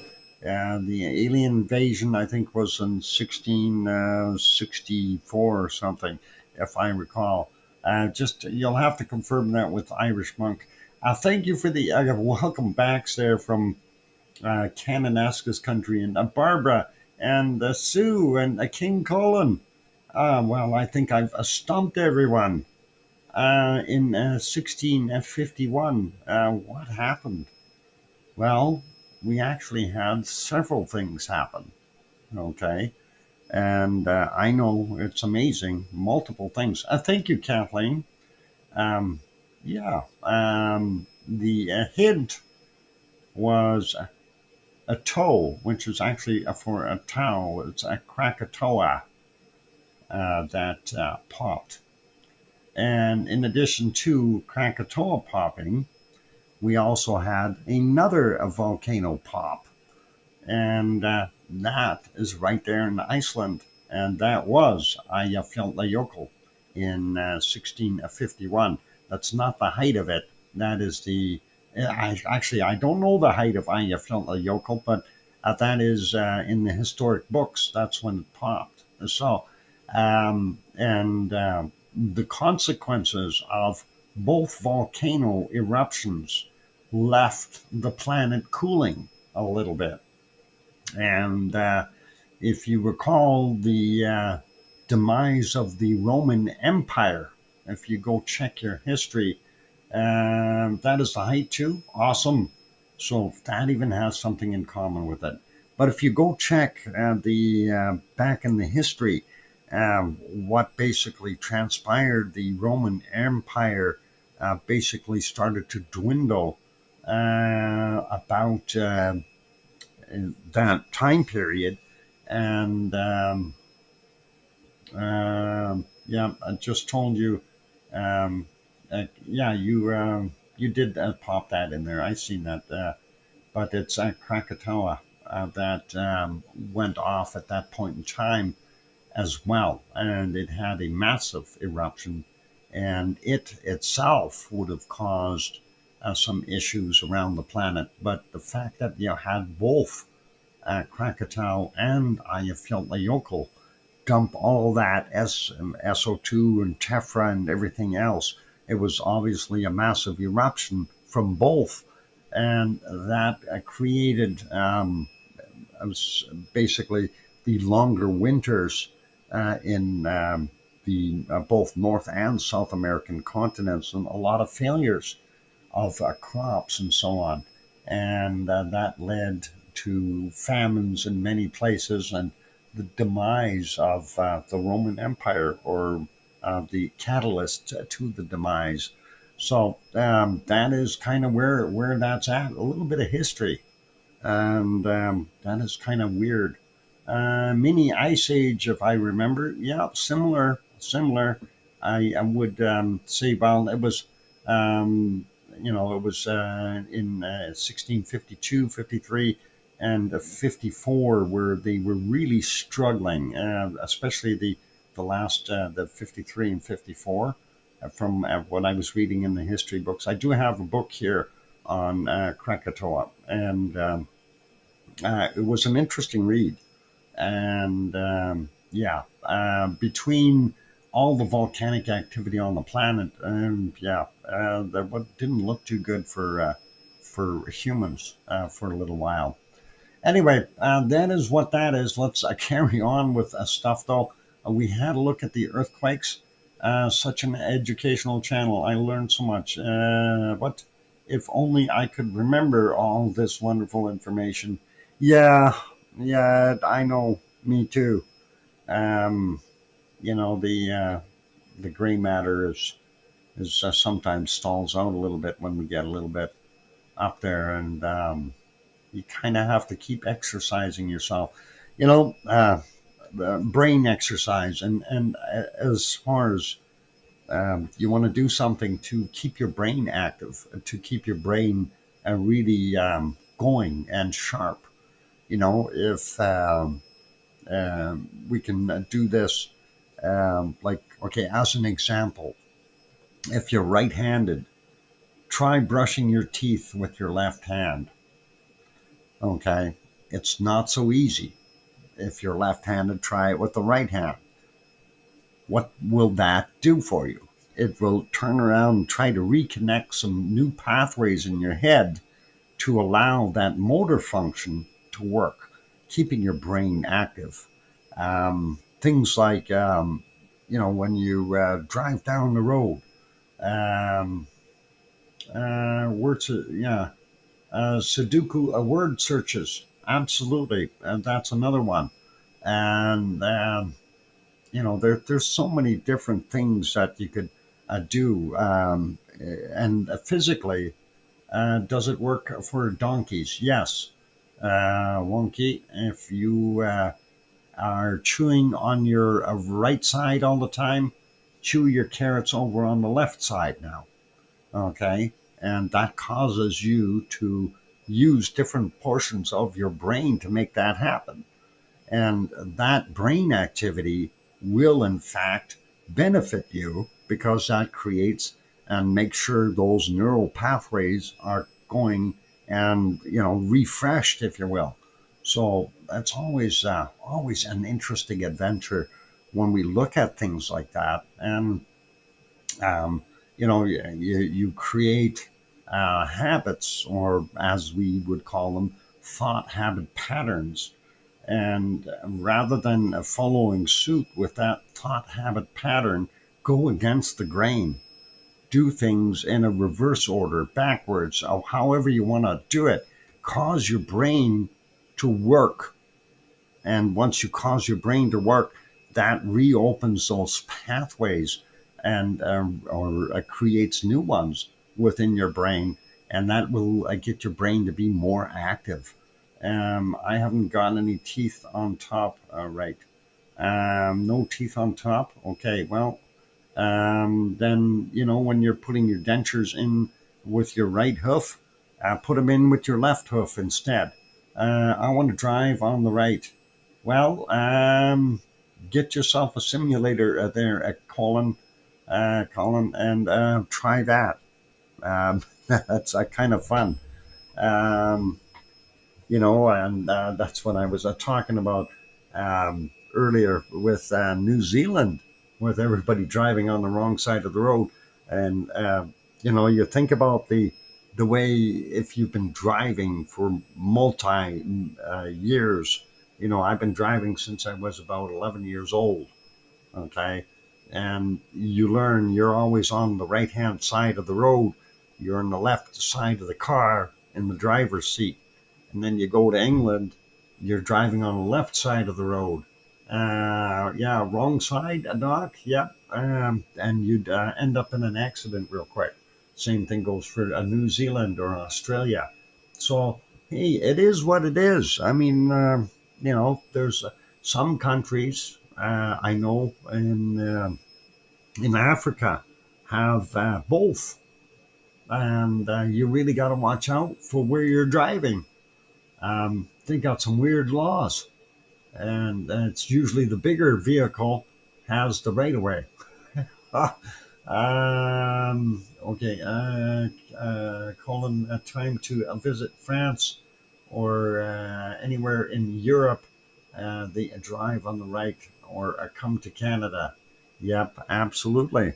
And Sue, obviously. Sue, you learned to drive in England, I'm assuming, and you drive here in Canada now, right? So I finally got my dung beetle and a red spider swirl with a sprinkle of a mothwing. Wow. Lizoid, thanks for sharing that. Yeah. Good that you got it, though. That's important. Yep. So, and Sue, that transition must have been difficult for you, wasn't it? It's not an easy thing. I don't know how many years you were driving in the UK, but just to get your brain to work the other way around, and in a a situation where you have to try to avoid something, it would be difficult. Your natural reaction would be the opposite of what you really wanted to do. So your brain has to work properly. Which way do you want to go? Anyway, you got a real delicacy today. Yeah, he does. I hope he enjoys it. uh, yeah, at least he got the dung beetle, not the dung. That's all good. Let's continue on. 12 years in the UK and 40 years in Canada. Okay, so you're probably a little bit more seasoned and not too panicky when it gets into driving here then. So, yeah, but I bet you that transition was difficult for you. It would be for anyone because basically, instead of putting your left sock on first, you're now putting your right sock on. Okay, that's kind of the way you got to do it. Keep that brain active. Anyway, let's continue on here, and we want to. Where do we want to go? Okay, we've seen the earthquakes. Let's go over. Did we do earthquakes? Yeah, we did earthquakes. Took a couple of weeks. Yep. It doesn't take that long, but you do have to get things formulated in your head, right? Looks like Saturday snow, Sunday snow for us here. And looks like it says a -6 right now. That's close to that. Yep. How to watch current wildfires and how to forecast a fire danger. All right. We got a bunch of snow on the ground. I don't think we're going to worry about that. Let's go over to more layers, and we're looking for SO2, and it is down here, and we're clicking on that. This is windy.com, so we'll take a look and see what we can find. First off, up in the Arctic region, a lot of SO2. Looks like a Svalbard is being spared there, and a good piece of Greenland is also okay. But the rest of the northern hemisphere looking not so good. Kamchatka Peninsula, and we see a low here swirling around in the western side of the Bering Sea. And of course, from Kamchatka Peninsula, we got the Shrivellish and Klyashevskoy and Bezimiany, Karimsky and Mudnovsky, and then down here in Permashir Island, Ibiko and Chikarachki, and the little guy over here is Alade. And they're all working together to produce this fine SO2. And going over, looking, we see the Bering Strait here seems to have higher levels for some reason. A big low sitting over the Aleutians. And here's that high that we're seeing sitting over at this is part of the problem with the Santa Ana winds being created, and that's taking that air up and coming back down the coastline, fairly warm air, and that is what's kind of fueling the fire here, and you can see a little bit more of those warmer winds blowing out in the LA area. Actually, the other low that was here has moved over, so that may have dissipated a little bit, and that was right in. It's now all over Oklahoma area, so that's not even shown as a low anymore. But lots of SO2 there. So BC, yep, definitely has some up in the Northwest Territories. Alberta a little bit better. Saskatchewan has a light level. Same thing with Manitoba, Ontario as well. Down here around the lakes, Lake Ontario area, New York, a little heavier there. And Labrador looks not so bad. Newfoundland clear. Very, very little in Nova Scotia, just a tad bit over there in New Brunswick. Maine has got some light levels, and then we see our industrial and heavy populated area here in the eastern part of the U.S. With lots of SO2. And the big cleaning system out here And that low, of course, drawing in all that SO2 and washing it out of the air. Not so bad in the lower states here, but still a moderate level. And then the west coast, not so good because of what we're seeing here. And of course, even down in LA, some of those fires, they too will create SO2 out of the remnants, as well as a lot of carbon monoxide, etc., all kinds of different things. So hopefully that will die out. Mexico City, Popocatépetl not dumping out so much. Mexico looking a little better. Central America, though, we have everything coming into the Pacific for the most part, from the looks of things, and that includes from Ecuador and Colombia as well. So Friere over here in the what the heck are they called? These Caribbean islands. Well, okay, let's just call them Caribbean islands. Dumping out its stuff and giving some extra SO2 there, and looking pretty good in Brazil. And then we have a little bit here in bottom end of Peru from Sabancaya, and looking in Chile pretty normal for that region. Rio, not bad. Sao Paulo, not bad. Looking here, we see the plume coming off of Michael volcano and his neighbor, and that is going up towards the South Georgia and South Sandwich Islands region there, heading north. Still see a bunch of extra SO2 down here, and some of it is snow melt, some of it could be underwater eruptions. In the southern hemisphere, lots of that going on. White Isle volcano north of New Zealand, still pretty moderate and doing its thing. And then, of course, we have the oil refinery by Melbourne, the coking plants by Sydney, and residual SO2 pushed in.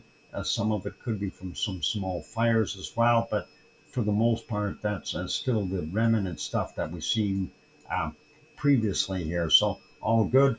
Tofua and Tonga doing its thing. Vanuatu looks like Yasur down on the bottom doing its stuff, but Gawa Aobra Abrams doing a little heavier job today. Looking in the Solomons and Papua New Guinea, looks like Manam is still pushing it out. This plume here from Luotabay and Laki Laki, and then Semeru, and then he's making that mess. And then over here, Jakarta and Krakatau also working away. And Kerinci over here doing its thing. Then we have this extra little bit of a plume that is from Marapi on Sumatra. And then, of course, the plume here going across, that is from Cinnabon. And yeah, we see a little bit of elevated levels in the Teluk Intan area, Kuala Lumpur as well. Even Singapore has a little bit there, but population, it's very densely populated. And looking at the rest of the area here, we've got Ibu and Dakono, and we know Ibu is pumping out a lot of SO2. Let's zoom out just a little bit. Mariana's looking pretty normal. And again, still seeing some residual stuff. This might even be from this thing over here from Hawaii. And we see that going to the east and, the northeast and the west-southwest. So a little bit normal there. Canleon doing its thing. And that is here. And Meon right there. And all right in here. They're all erupting and producing SO2. And it looks like Taiwan's doing its thing. Looks like the Yellow Sea and this East China Sea very full of SO2. Hard to tell what's actually coming from the other places. Suwanoshi-jima's got this little bit of a plume. And then it looks like Sakurajima is responsible for a good chunk of that. And there's Aso. And it is responsible for that SO2. Moving up a little bit more, we see a lot of extra stuff floating across. Tokyo, a little bit higher level there. Asama volcano also producing a little bit more. So a combined effort, I think, perhaps. That brings us back up to the Kamchatka. That's all good. China is doing its thing. India still what it is. Same with Pakistan. Still seeing light levels of SO2 from Reunion Island. And down here, the gold smelting in South Africa and Nyamuragira and Nyiragongo here in the Democratic Republic of the Congo. And we aren't seeing very much there. Where is our place here? Awash and those areas. Just not seeing any SO2 being generated here yet. So no hot lava. This other little spot here, that is Eruption in Ethiopia in the Danakil Depression. And here's the other heavy spots, Kuwait, Iraq, Iran, even here in Egypt, as well as Lebanon and Turkey. They're all firing up the oil refineries. That's what you get. Costs looking a lot better for Piggy today, only 2.5 roughly. And getting over here, looking at Mount Etna, not so much coming out from it, but Stromboli is also helping a little there. So hopefully that'll be a little bit better.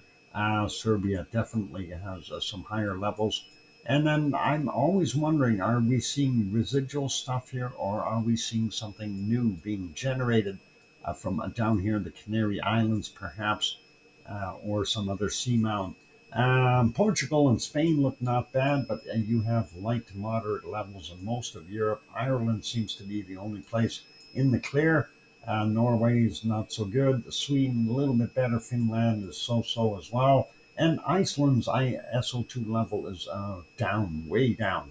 So that is all good. And we can see that flow coming up from the south. And of course, the mix in here. And that is what's giving us the foggy conditions. All right, let's leave that one be. And I'm going to put us back over here on our multi-screen. And of course, our multi-screen is only showing us three good visibilities. The fourth one there in Iceland is very poor considering of what we got. Oh, heck, I've had 6 roadworks on my route to town 8 miles away for at least 8 years, different places every week. It's nuts. Pepsi past the bottom of the hour. I'm going. Don't tell me twice. Or, yeah, never mind. You probably got to tell me twice. I'm stubborn. All right, I'm going to take that break. Keep smiling, everyone. I'm your host, Dr. Fox2000. You're watching VolcanoX live stream. Please bump that like button. I'll be back after the break. Here's some music. Thanks.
And there we go. Microphone is back on. Welcome back, everyone. I'm your host, DrFox2000. You're watching a VolcanoX live stream.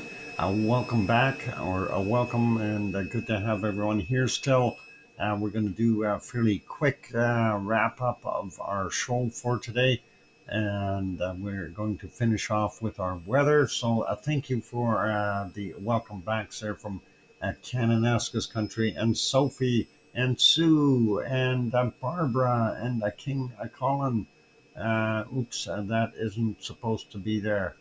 What isn't supposed to be there? The welcome back. I don't see anything else. Oh, Foix. Oh boy. You typoed. Uh, it happens. It happens. Kananaska's country. I know I have that same problem. Somebody put the I and the O real close together on the keyboard. It happens. It's not supposed to, but it happens. And hey, Bob, good to see you. That's a whale of a story there. But at least we got your seal of approval. But I'm surprised you haven't seen any otters, and that otter would be ridiculous to look for otters, but they're harder to see. Um, anyway, a little bit of fun there. All good. Okay. Yeah. So yeah, it's good. Let's just leave that be, and we are going to go and take a look at our weather, whether we like it or not. It shall be done. So let's get over there, and we'll go take a look. And I think that went right over Bob's head. Otters are funny animals. Yeah, they can be. They can actually be very nice animals too. And I remember as a kid when we were living on Vancouver Island at Oyster River. Um, I, of course, used to go to the river all the time as a kid, and there's a pond there that was just off on the edge, and the otters were always in there. Usually, you see beavers hanging around, but these otters, they would come in there. They'd take their fish that they got from the river, and they would go over into the pond, and the pond was very clean, and I was surprised about that. And they'd go eat their fish in there, and that pond never got dirty. And I was kind of going, well, how does that work? You figure if they're going to go eat there. Anyway, it was pretty cool, and otters, and they didn't mind me being there. I sit there on the log and watch them, and they did their thing. They weren't afraid of me. They didn't think I was a threat or anything, so all good. Anyway, looking at Pita, and Pita is not going to Pita out anytime soon. It looks like it is gaining strength, if anything. Wind gusts, not very strong, but 70, 80 kilometers an hour. Still a fairly decent storm nonetheless. It has a second storm, or a low, just to the east of it, so that is pretty cool. And yeah, that's the way things travel. Looking up at the north here, this is where we mentioned that a heavy low off the Kamchatka Peninsula, and then a very, very massive low here, and the Aleutian Islands are just to the south, and that is affecting this whole area. And of course, this high bringing up that warmer air, which is then bombarding, well, all the way along the west coast here, and I'm sure some of that all the way up to Anchorage. And this is also creating all those winds all the way down south and coming through our LA area and beyond. And that is a pretty dry air. Unfortunately, as Bob just said, it was a nice day there, so dry. Bob, what's your humidity level like today? Lots of otters at my crabbing area, but not seeing any at the Squamot Lagoon today. Okay, well, the crabbing area is always good. Um, they like crabs. They like crab meat. Anyway, it looks like a little bit of reprieve for a good portion of Canada and the U.S. Even the cold is stuck a little further up north, and we're seeing a warmer weather in these areas. And of course, this low still trying to work its magic to pull that cold down, and it's not doing such a good job. We got too much heat in here, and of course, this low bringing up heat as well as forcing it up along the other lows.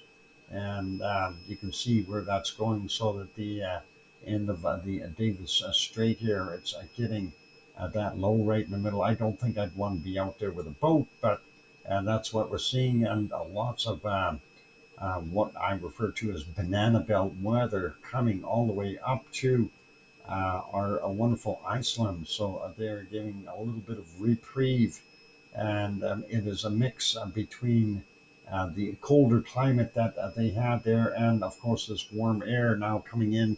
Hence the reason we don't see a darn thing over there. So that's kind of the mix.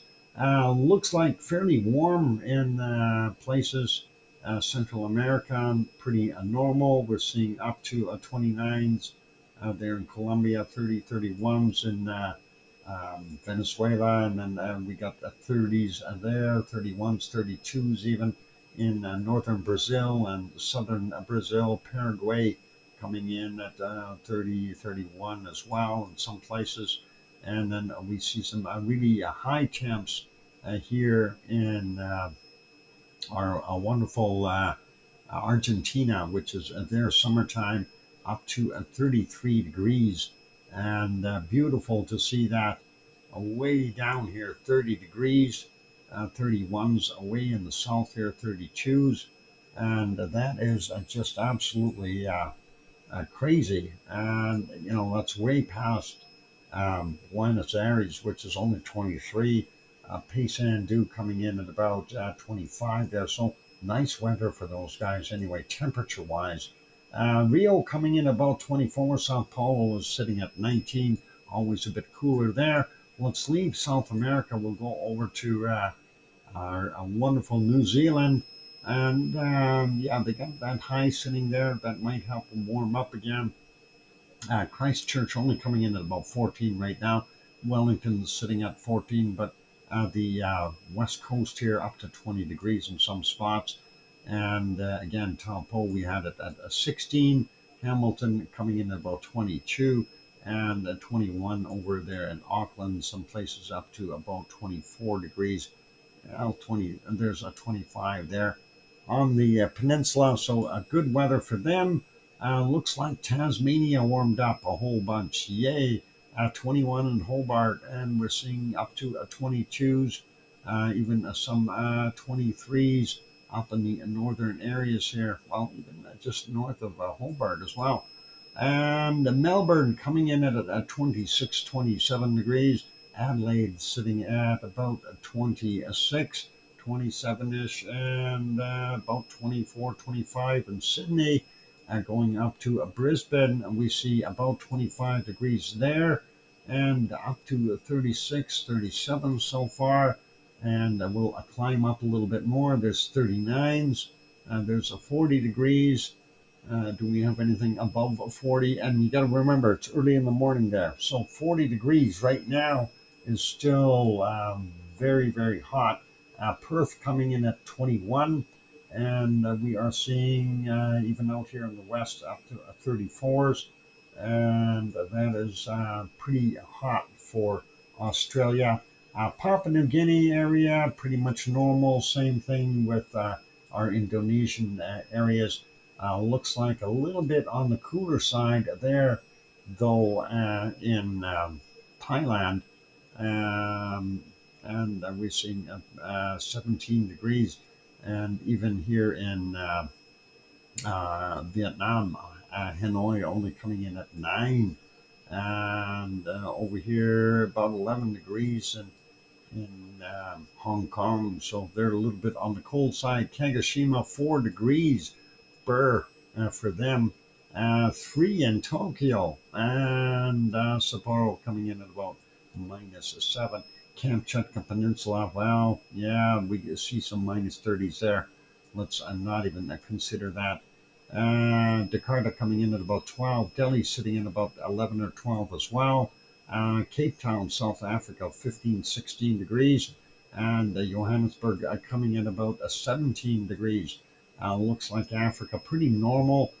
Huge high sitting over the southwest corner here of Egypt. And that is going to keep that cold air stable for a little while. The other high over here, that is parked right on the border between Yemen and Oman, is going to keep that warmth up there for them a little bit. And again, somewhere around, what is it, Dubai, 16 degrees, Riyadh, 15, and hopefully they'll be okay.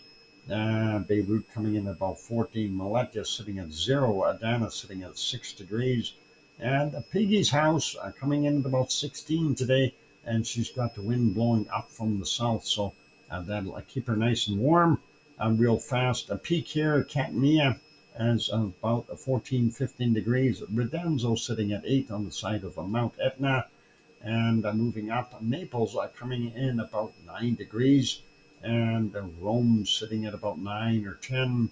Milano, a little further in the north, there is only 1 degree. And what do we got here in Lisbon?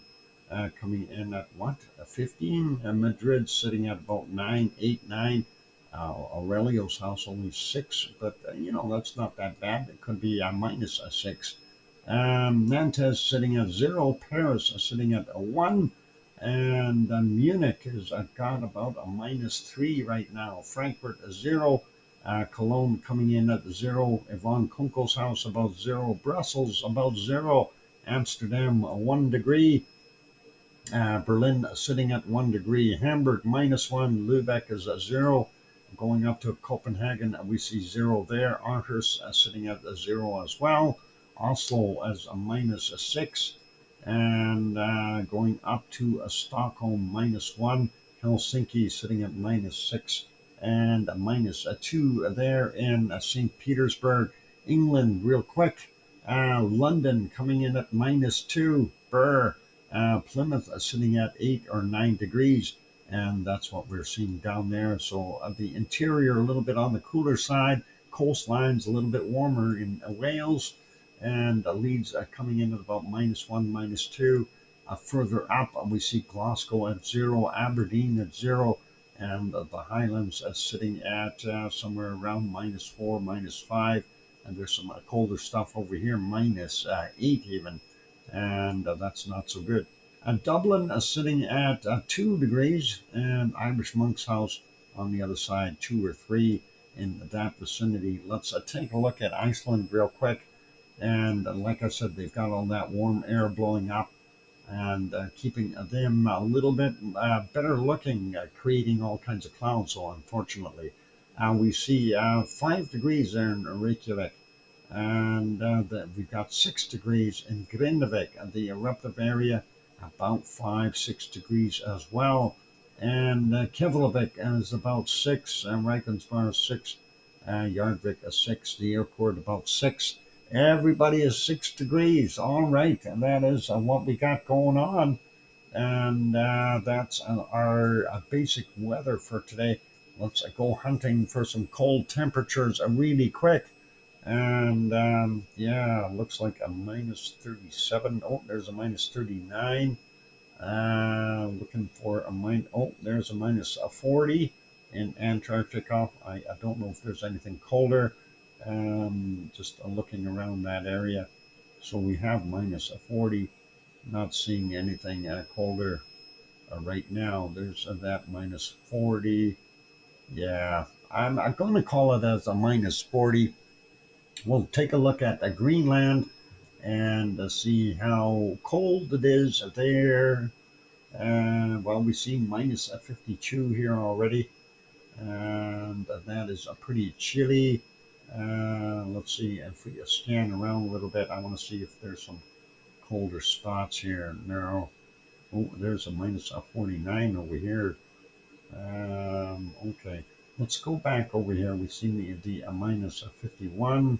There's a minus 53.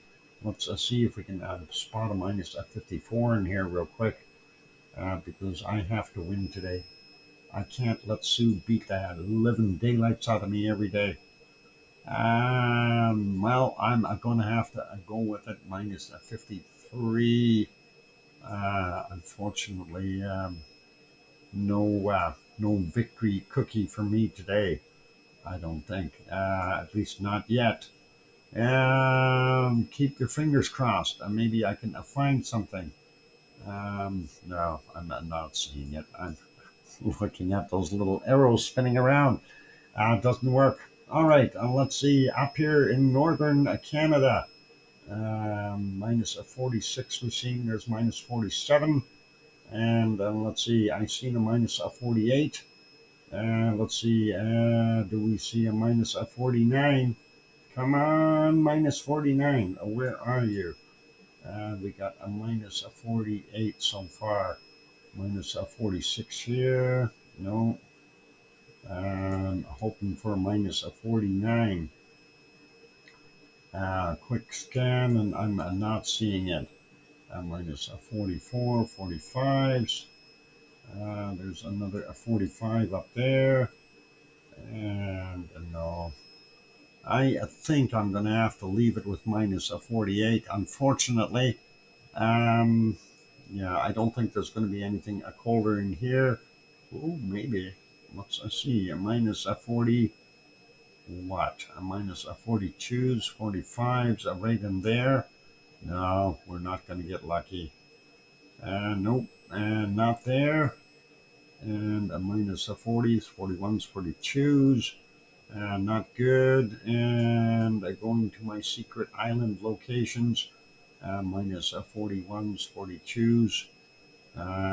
There's another minus 42 there. Not seeing the super cold little patches that I'd like to see. Minus 35s. What about in here? Minus 40, 41s.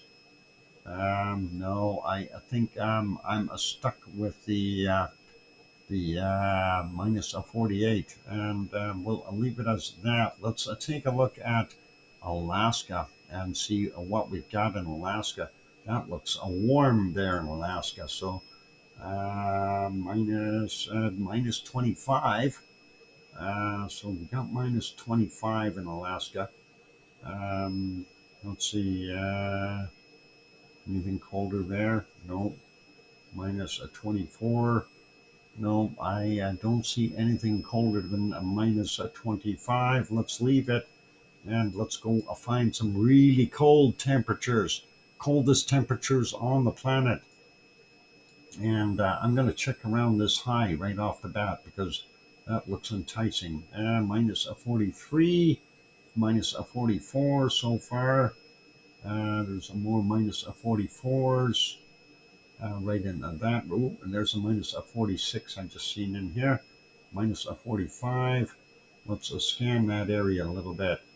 Minus 43s, 44s, and more minus 44s. There's a minus 45. I thought I seen the minus 46 here. Minus 45. Okay. Let's see. What do we got to find there? Okay, well, look a little bit at different places here. Minus 42s, 43s. I'm not seeing the super cold there. I'm looking for minus 50s, and I'm not seeing them so far. What about this patch? Not cold enough yet. And yep, not any good there. Minus 30s, 39s, 41s. No, we need a minus 50s, minus 40, 42. And we'll come into the interior. There's a minus 45, 46, minus 47 right there. So we're at minus 47. There is a minus 48 right there. So far minus 48. And looking for colder minus 45s. There's more 47s right in that region. 48s again. Minus 48. But we need colder than a minus 48. Because I'm sure Sue has whooped me. I have no idea what she got, but we'll take a look in a second. Minus 46 there. Minus 45s, 44s. This region gets colder again. There's a minus 46, 47s in here. And let's follow that through. There's a minus 45s, 46s here. That whole area is bitterly cold. You'd almost think you're in Antarctica. Minus 45s, 46s. Thanks, Cananaskis country. I see where I need to go now, temperature-wise. Sue has found something ridiculously cold. A challenge, a desperate challenge for me to find those colder temperatures. We've got minus 48 so far, so we're 6 degrees off of what she's got. And I need to find something colder. I need to find some minus 50s real quick, or I'm going to be SOL. That is a technical term. We can't describe it on here, but yeah. Let's see. Minus 45. No more minus 45s in here. Let's go take a look in this beautiful area up here. Minus 42s, 43s. There's a minus 47 in here. 47, 46s. Going down a little bit more. Nope, I don't see anything there so far. Let's go hunting some more. We'll find those magic cold spots. Minus 40s, 39s. There's a minus 43 in here. Not so good. Minus 40. Oh, there's a minus 46 in here. A cold spot. Let's check that out. Yep, a minus 46 right there. And don't see anything colder yet. We'll follow this through and see. Minus 30s, minus 40s, not good. There's another minus 46 right in there. Let's see if we spot anything going down there. Nope, minus 44s, 41s, 44s again. 40, hang on, what do we got here? Minus 50 right in here. There's a minus 50. And I'm looking for colder temperatures. Minus 49, minus 50. So far we got a minus 50. We still need to find about 4 degrees colder. And that is getting a chilly. Minus 50. And I need to zoom back out a little bit more to see what we can spot here. The hunt is on. Minus 45. We have minus 50. And I don't want to take a 4 degree beating, so we have to find that cold spot. Minus 40s, minus 45s, still not finding it. What about here? Minus 45, minus 46. Not, oh, there's more. Minus 47s right there. 49, minus 50 again in that region. Minus 50, and looking to see if we can spot anything colder than minus 50, minus 45s, and wow, 48s. I gotta zoom back out. My eyes are going buggy. And let's see. Yep, don't see anything colder there yet. minus 30s, and nope, not gonna work. Minus 30 stuff there, and a minus 30s there. Let's zoom back out and see. What about these spots down here? Do we have something ridiculously cold in one of these spots? Minus 36s, 37s along the border there, minus 38s, 39s, no. And I'm not seeing it. Minus 41, 38s there. Nope, I don't see it there. Minus 39s, minus 40s, and again, these little spots, hard to tell what's where. Minus 42, looking for the isolated cold spot, and obviously not seeing it. So, gotta be up here somewhere. Minus 50, where are you? I need a minus 51 or 52. I can't take a 4-degree beating. My God, getting myself lost. Actually, my eyes are hurting looking at this. There's a minus 47 in here, 48, right in there. And that's not a surprise because of where this high is. So there's a more minus 45s. Hunting for it. And yep, so far we're not seeing it. We did find minus 50 so far, but I'm not seeing anything really any colder. And I don't know where Sue located it, but minus, I don't even know where I found that minus 50. I have to go find it again. It's hard. Let's see. Yeah, I'm not seeing it there. Minus 4. I know it was just a very small area. And yeah, minus 30s, minus 40s, 38s. About in this island here, minus 41. These islands are out. So yeah, that's got to be here somewhere. 46, 47s. Head to the east and further south. East and further south. Okay, that is a possibility. And there's a 46s there. The east and further south. Down here, maybe. There could be something down here. Minus 40s. Minus 43. 44. Not seeing it there. And there's a minus 45 again. And yeah, I'm not seeing it there. 40s. Yeah, minus 45. And there, nope. I'm just going to do a more open scan here to see if we can spot something. It's got to be in here somewhere.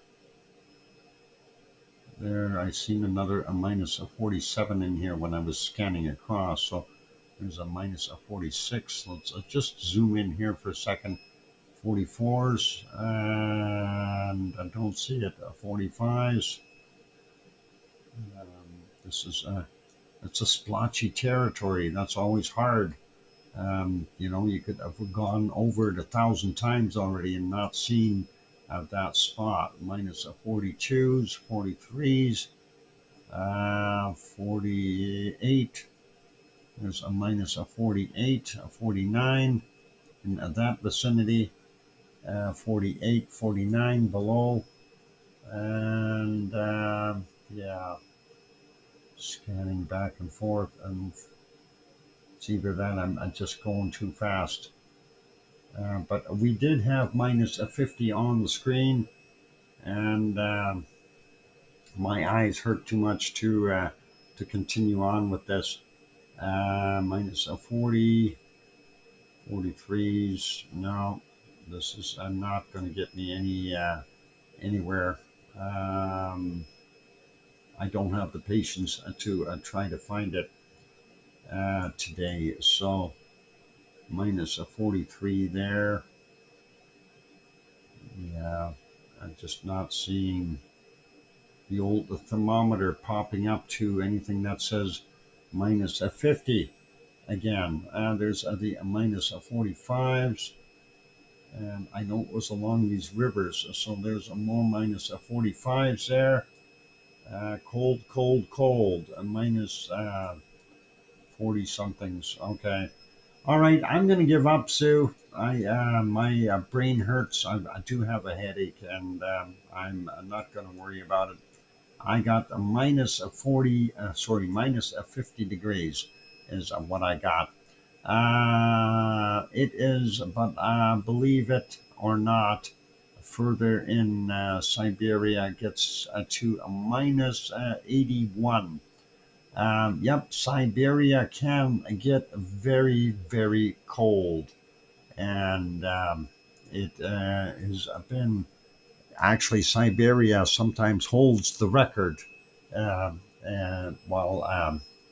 While Siberia in the wintertime does hold the record, since Antarctica is warm, basically. So headaches are awful. I hope it's better soon. Yep, that comes along with my sinus and cold, the coughing, the hacking, the sneezing. Like I said, I haven't been sneezing very much today, so I'm very happy about that. But there's still coughing, lots of throat stuff. I lose overall by 4 degrees. Oh, well, it was fun playing. Anyway, thanks, Sue. I appreciate that. Let's get rid of the weather map because it's giving me a headache. And let's get back over to the normal view that we have. Unfortunately, we're not seeing anything from Iceland. I'm just wondering, is there anything on that one? No. Very, very poor visibility, and we don't see a darn thing. So that is what we got from Iceland right now, unfortunately, because of the cloud and the temperature being what it is. Good hunting, both of you. Congrats, Sue. Yep. Congratulations, Sue, for winning that. And we'll leave it as that. So I want to say a big thank you, everyone. Quick, gentle reminder, Monday, Tuesday, Wednesday, and Thursday, there is no show. I will be in Lac La Biche and doing a work project there. So we got to do that. Just to let you know about the stream, I will try to keep it live. You will be shutting the computer down to do some maintenance later on this evening. Okay, just so you are aware of it. But I will restart the stream, of course. The stream will stay running. It's just I'm going to redo something on the computer. So that should be okay. So if you're around, you see that happening, you know why. And other than that, it's a time to wrap things up. Please have yourself a wonderful evening, a night, a morning, or day. And that is all good. I want to say thanks to our moderators, Arizona Snowman and Piggy and Sue and C&D Boy and Yvonne Kunkel and Gura and Gary at 24/7 Live, ASAT Skies, and did I say Siggy? I hope so. And amongst others. So thanks, mods. And again, that a message that I've got up on the top there, the Shadow Singer, that's our mod, Carla. And Carla is down in Australia, and she does some singing.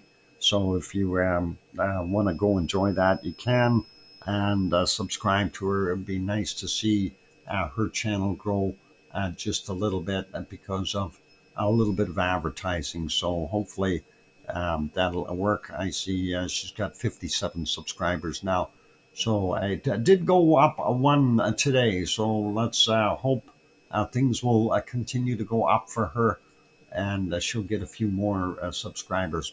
All right. On those notes, so like I said, everyone have a wonderful evening.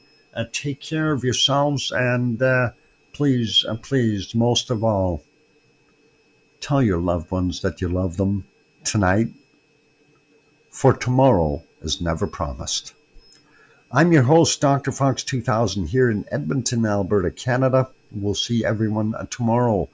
Take care, good night, and oink oink!